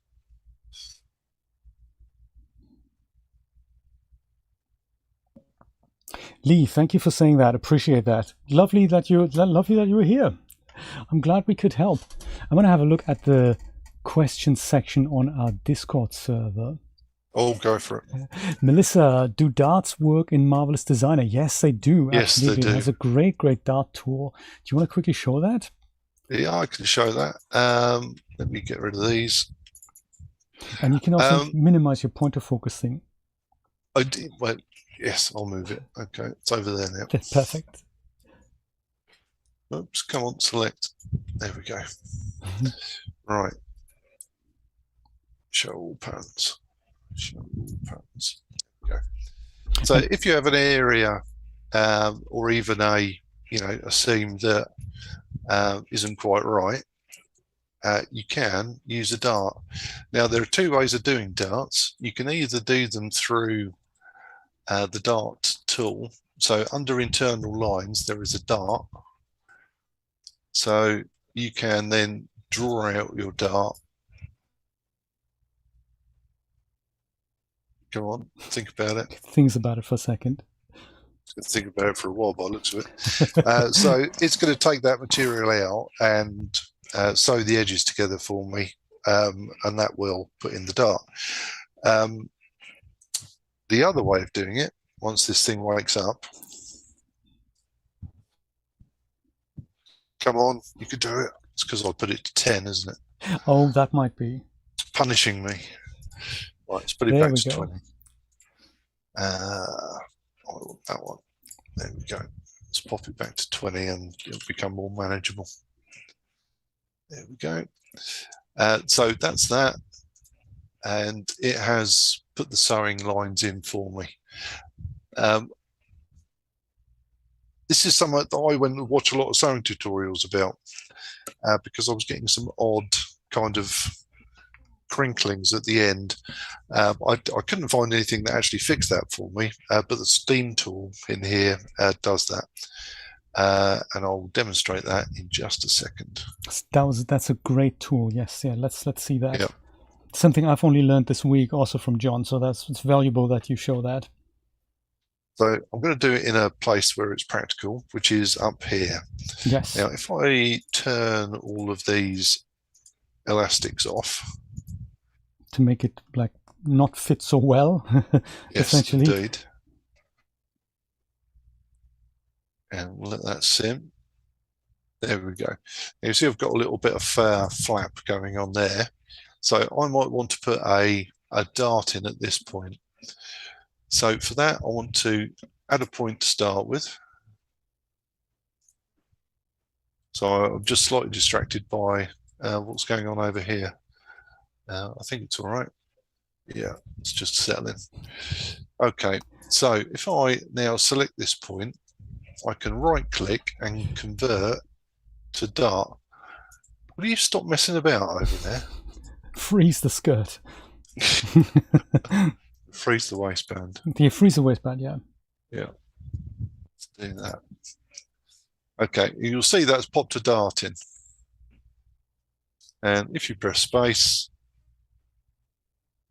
it gathers up quite nicely. Sweet. So this wasn't the dart tool, right? That was just you setting points. This is another way of doing a dart. Yeah. So if I just undo that a couple of times, one more maybe. There we go. So I added a point, and the other dart option is not to use the dart tool to put it into a piece of fabric, is to put it on the edge of fabric. You put a point in and then right click and add dart. Oh, so then it goes. And then you can define. Right. Yep. Then you can set the width, you can set the length, and so on and so forth. Now, one of the pieces of advice that I've heard from the sewing community is to always have this point at the highest point on your model. And I found that if it isn't, you tend to get a little bit of crinkling in the end.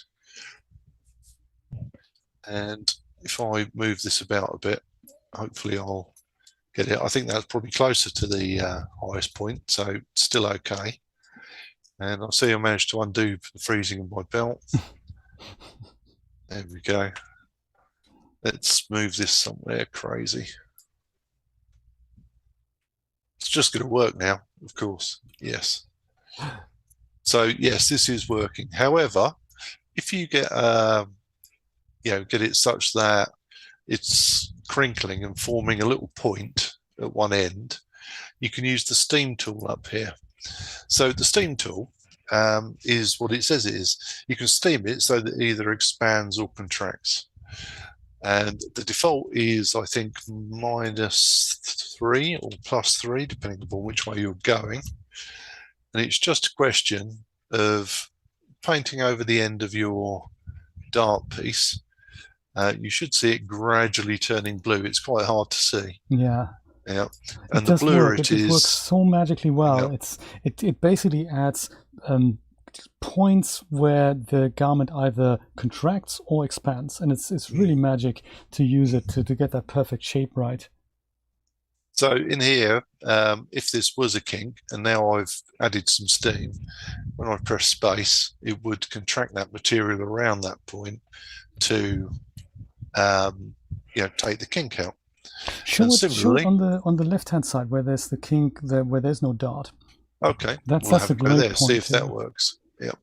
So if I click there, now I know where it is. I can just see, and it just disappears. It's like total magic, and you get the slight blue shadow in the 2D view there. There we go. So yes, you don't even need a dart. Yeah, doing it the dart way is probably the right way of doing it if you're a sewist.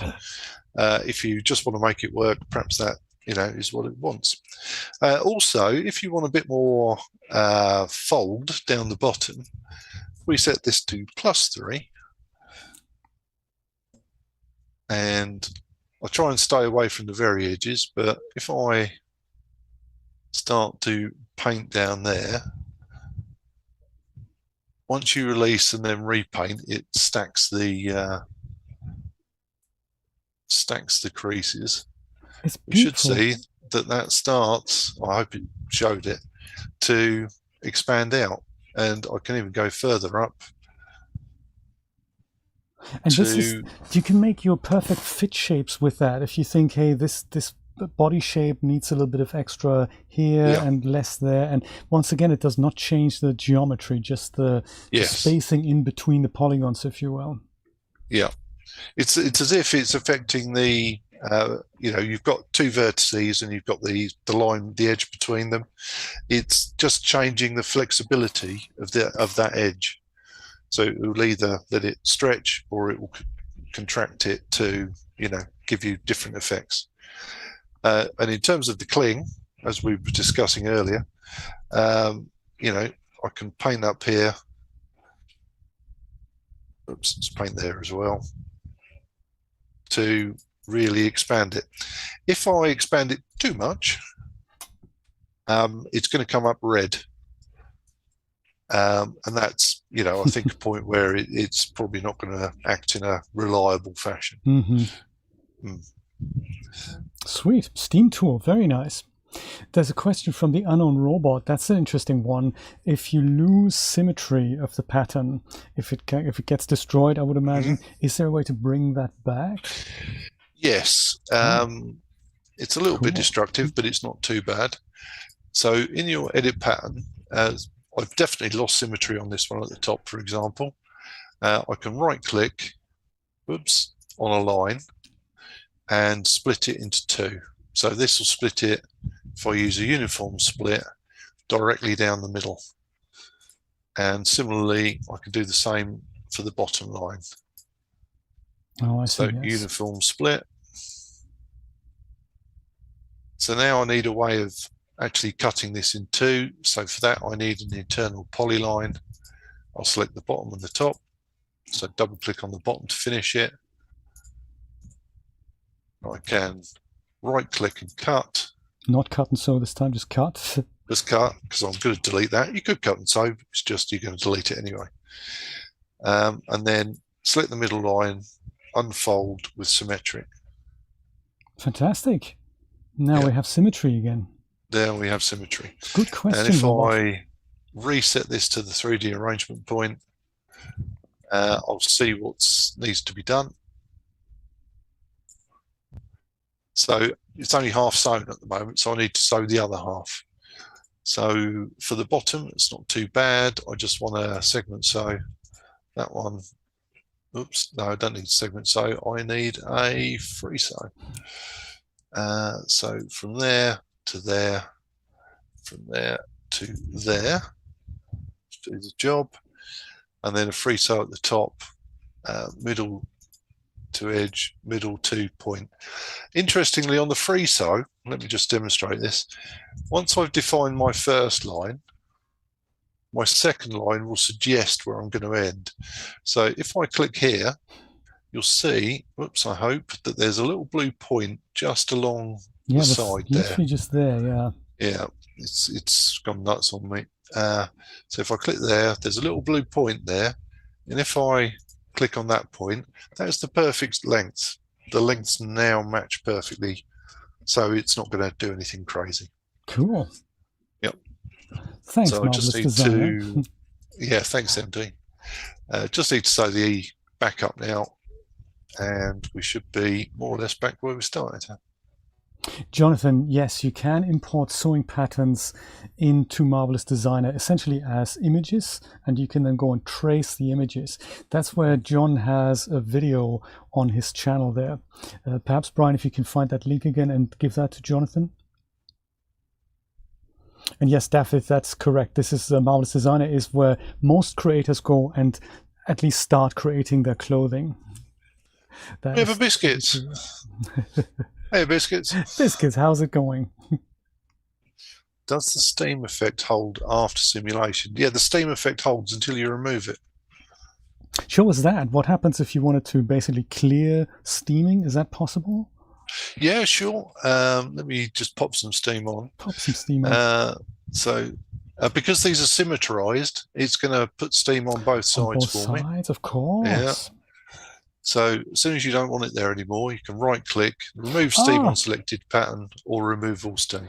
That's how you do that. Cool. Yes, but it survives the simulation process. Absolutely, Biscuits, and it's wonderful to have that. It's a really, really cool tool. I've only found out about it this week. I'm really excited about it.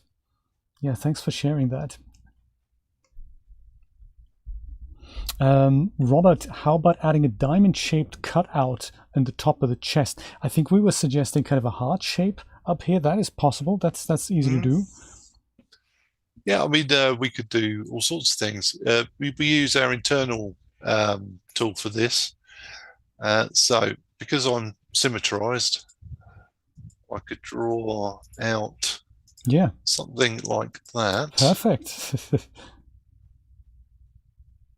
Yeah, there we go. And then we can use our smooth curve tool to make it a little bit softer. Magic, isn't it? It's like, that's amazing. And then if we select the whole line and cut and sew. Actually just cut, isn't it? Yeah. Well, it depends whether you want the whole or not. Whole. Oh, you just... Because I've got two pieces, yeah, my symmetry is getting in the way now. So I'm going to right-click and remove linked editing. And then right-click, whoops, double-click on the line, right-click, cut and sew. Oh, dang. It's going to be one of those days. I think I've got points which aren't welded. Oh. That's just what's causing me a bit of an issue here. See, when I click here, it's asking me which one. Yeah. So if I right click and cut and sew that side, no. Okay, easy thing to do then. Go top to bottom.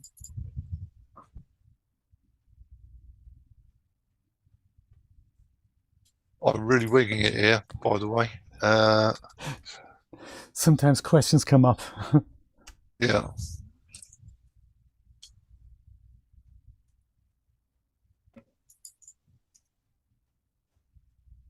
It's not going to behave. It's because I did it on a symmetric pattern. Try just cutting it. If we just wanted it with a hole, is that something that works? Oh no, it wouldn't do it either way. Wouldn't do it either. Okay. Yeah, but if I wanted it sort of any sort of shape up here, you know, you draw your shape. I'm going to try and make it vaguely symmetric. Yeah.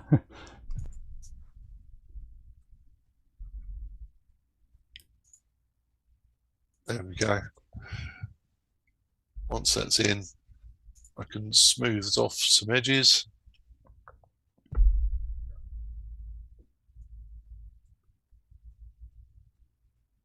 Maybe a little bit down there. No, it's got a little, yeah, that's good, nice. Yeah, not perfect, but I'm not a draftsman by any sense. And then cut and sew. And that will cut it out. Now, if you want this to be a hole, I would suggest you still cut and sew it. Just create a new material and set the opacity down. Oh, yeah. And apply that to that middle piece. Because if you don't have that middle piece, it tends to distort the whole. Right, and that would actually happen in real life as well. That's a good point. Yes. Also, you might want to just have this as just leave it cut and sewed, and then have that as a separate material zone in Daz Studio, yes, and then you can drop down the opacity there, or you can put with kind of a different type of material in there, half transparent. The other nice thing is that leaving that piece in there, because it's sewn to it, you will get that nice Marvelous Designer seam in there. Oh, good point. Yes, you get the normal. Yeah. The normal edge. If I flip this over to thick, I think it would probably show up a little bit better. And it's showing the internal line is not helping me, so let's turn that off. There we go. So you see that little seam there, and you can export that on the normal map, and it will show up, when you import the normal map into Daz Studio. Ted wants to see the geometry of the dress. Let's have a quick look at that. We can look at the 2D over here. Where is it? Mesh. So that's what we've got. It's not that exciting. And this is with particle distance 20 right now. Yes, yeah. I think I accidentally redid this mesh down here. I'm going to convert it to quads, I think. If I could remember where the option is. I think it's in 3D. It's quadrangulate. Quadrangulate, yeah, because that doesn't look right. Yeah, that's the old version of making quads. I think it just had this. We have this guy in Germany called Nick Natterton. He's like a detective, and his patterns on his detective outfit, they were always drawn like that, defying any kind of reality. Yeah. Amaranth actually wanted to know: do you retopo in Marvelous Designer, or do you do this in a different application? Joe and I had an interesting conversation about this the other day. True. So the reason the MD mesh is like this, especially this one up here, is because it's a good mesh for dynamic simulation. If you're going to do this as a conforming piece of clothing, purely conforming, then you might want to retopologize it. But if you're going to use it in a dynamic situation, then you don't want to do it, because the more ordered your mesh is, which are,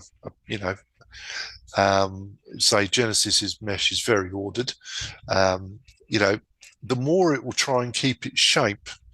So the more you tend to get things like boobs, just kind of sag and look like, they've just slipped a bit on your garment when you run the simulation.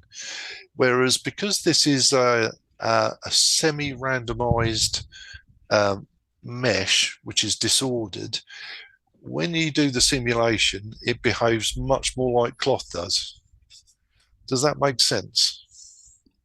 It's something I didn't quite know, actually, until you've explained it, and it now makes sense that that there is actually method to the madness, that this is the reason why we have something that, just because we're educated to look at a mesh like that and think, oh no, that needs to be topologized, that might not be the case. For dynamic clothing, it's actually a good topology. I never thought about this until you explained that to me. That's interesting to know. Yes, I found that out a long time ago, because I was looking at other programs that did a similar thing, because I wondered why MD used these randomly triangles. I thought it was just a quirk of MD. But I think every dynamic or every clothing generator that I've seen uses exactly the same mesh.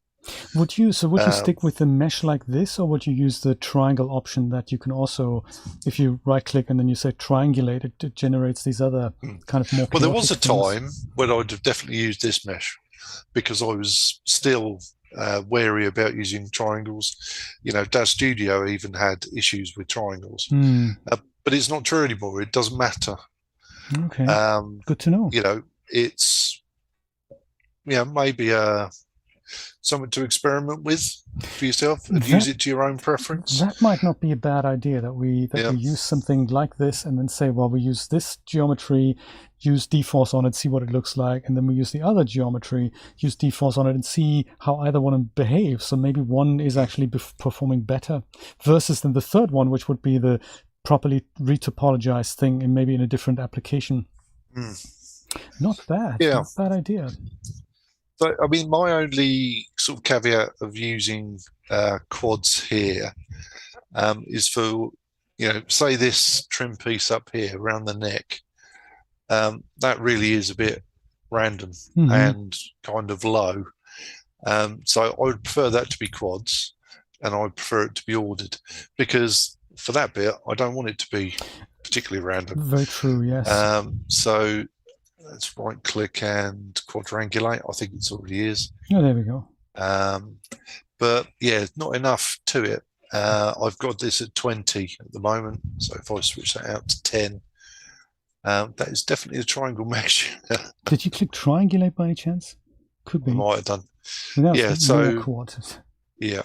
And if this was thinner, I'd want it to be all quads all along. Yes. And, I still wouldn't retopologize it. Interesting. But I might say use my edge pattern tool and divide it into pieces. So if I select the top and bottom and then right click curve along internal, or curve internal line along curved, say I want 3 rows there, and click OK. I've pretty much got, it's only the bottom one that's a bit weird. Interesting. And the bottom one's a bit weird because it's now trying to stick on with the seam we define, the sewing seam, to this end. So it's changing the geometry of this bottom line to match up with this. It's so cute. It's so cute, isn't it? It's trying. Yeah, it makes sense why it does that, because it has to take that the 2 sewing points and it's trying to fit the quads in here, and yeah, that makes sense. Yeah. I wouldn't mirror topology, Yoshi, because garments, cloth is a little bit random. So having a little bit of randomness in your 3D models is fine. Even for if I was making a brick wall, for example, I wouldn't make it symmetrical, because generally they're not, and we notice things that are perfect. It makes it weird to us that something is perfect. So imperfection in 3D helps build realism, because people don't see something and think, oh, that's suspiciously perfect. That shouldn't be quite as symmetrical as that. Nico wanted to know if you're creating on a base figure or your figure with morphs applied, if you do not plan on selling it.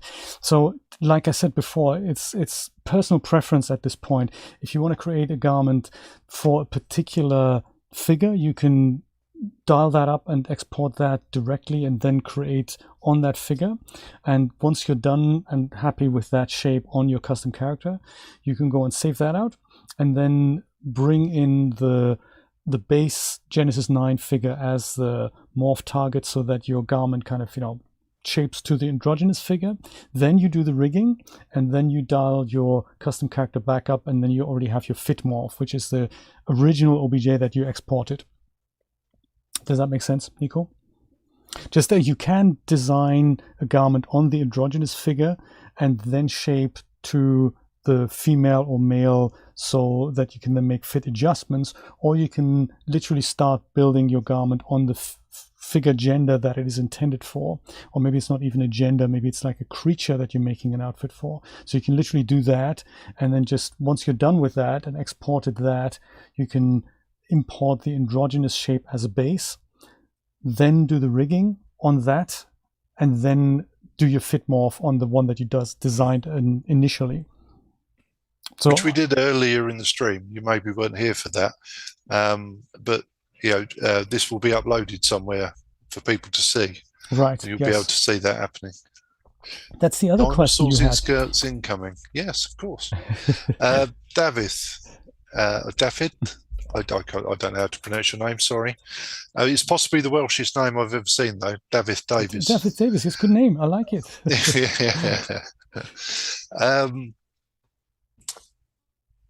Jay, we were going to end this tutorial with Jay making it a bit dynamic. Oh, yeah. Shall we do that? Do we have 10 minutes?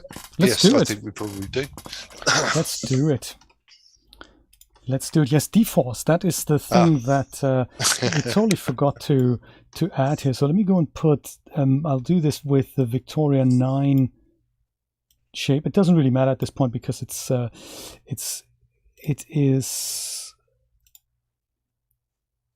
Victoria 9 Voluptuous. There we go. So if we now go and this is something that we've covered in a stream with Chris earlier, just to make this dress deforceable. I suppose we can go and bring in a pose maybe first of all. It doesn't matter when we make it deforceable. I'll just grab a pose from the Genesis 8 pose packs, like something standing like this one here maybe. That or that. Yeah, that might be nice. Or this one here. Maybe this one here. Let's do that. So that's not going to work on Genesis 9 because it's a Genesis 8 pose, so that's not going to do me much good here. But if I go and show this in the content library and then go and convert that, then it works thanks to Man Friday's exciting upcoming product. And we're going to deal with dForce now. So that is with that dress selected under simulation settings. I'll go and use the context menu and add a dForce dynamic surface to the dress. And what that's done now is that if we go to the surface properties here, we see the simulation option, which we didn't have before. So I'm thinking, I don't know if we wanted to have the top deforced at all. If we don't want that, we can just switch it off here. What do you think? Switch that off? I think the belt we want to switch off. The belt we want to switch off. Yeah. The top we might want to, well, leave it at 100 to start with. Yeah. And then we can always dial it down. But I don't think we want it off. Okay. Okay. We'll dial it down then. That's cool. So if we do that, this is basically all we need if we don't want any adjustment opportunities here. So let's go and hit. So actually one other thing I want to do on the dress, I want to give it a subdivision surface modifier just because it's probably going to look nicer that way. There, just get a little bit more detail. Alrighty, so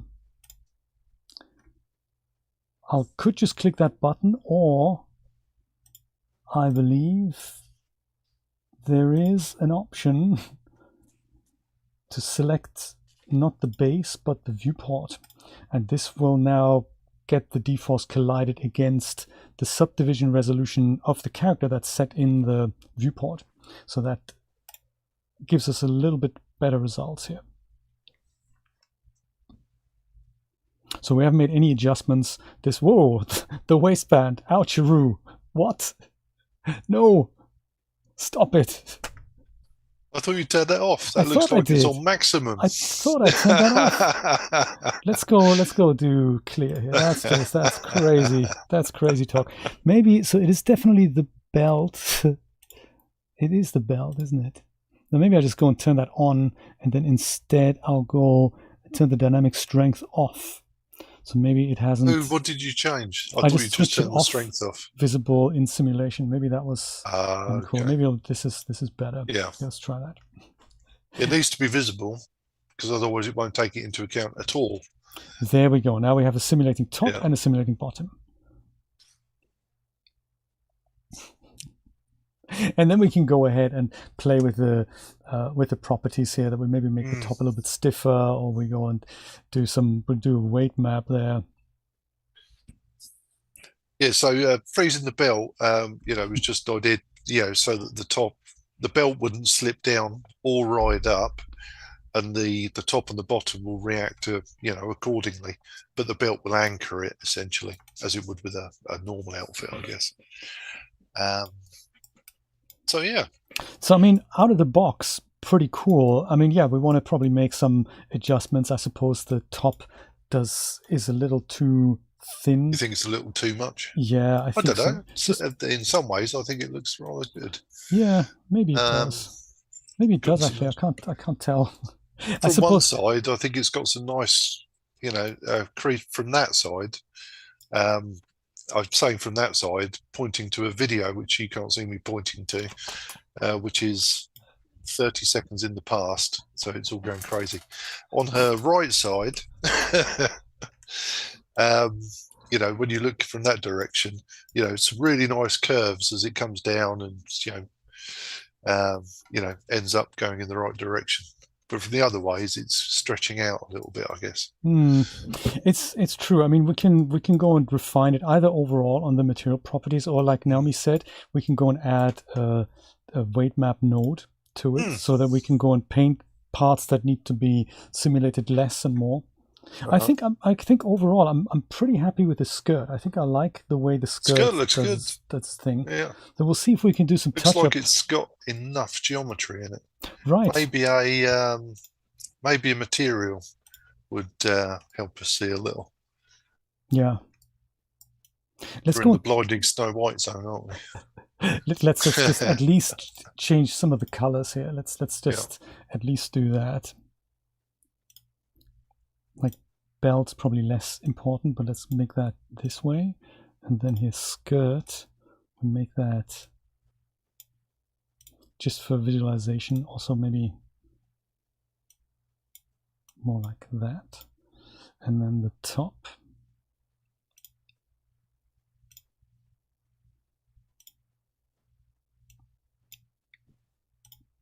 There. And then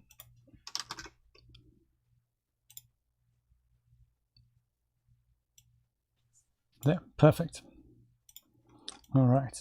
So if we do weight map thing, that is under the create menu, I think, wasn't it? dForce modify weight node gets parented to that will parent to the dress. And now I believe we go and grab our weight brush tool, and then technically, oh no, actually I need to go into tool settings and create one first, right? Infinite weights, like so. There we go. Everything's red, so everything is simulating 100%. If we wanted to have something not participate quite so much, maybe this bit here, I guess I can go and paint that out, can't I? Or would you reset the sim at this point in time? We could do. And have the figure pose back to 0, so you might actually have a chance of seeing what's going on. Not a bad I'm not sure. It depends how good you are, I think. I personally would reset it because I'm not all that bright. I'm thinking at least resetting the sim so that you know what you want to paint out to keep. So like these wrinkles, I didn't want them to melt out. I kind of like the idea of them staying in there. How do we paint out again? Was it with all?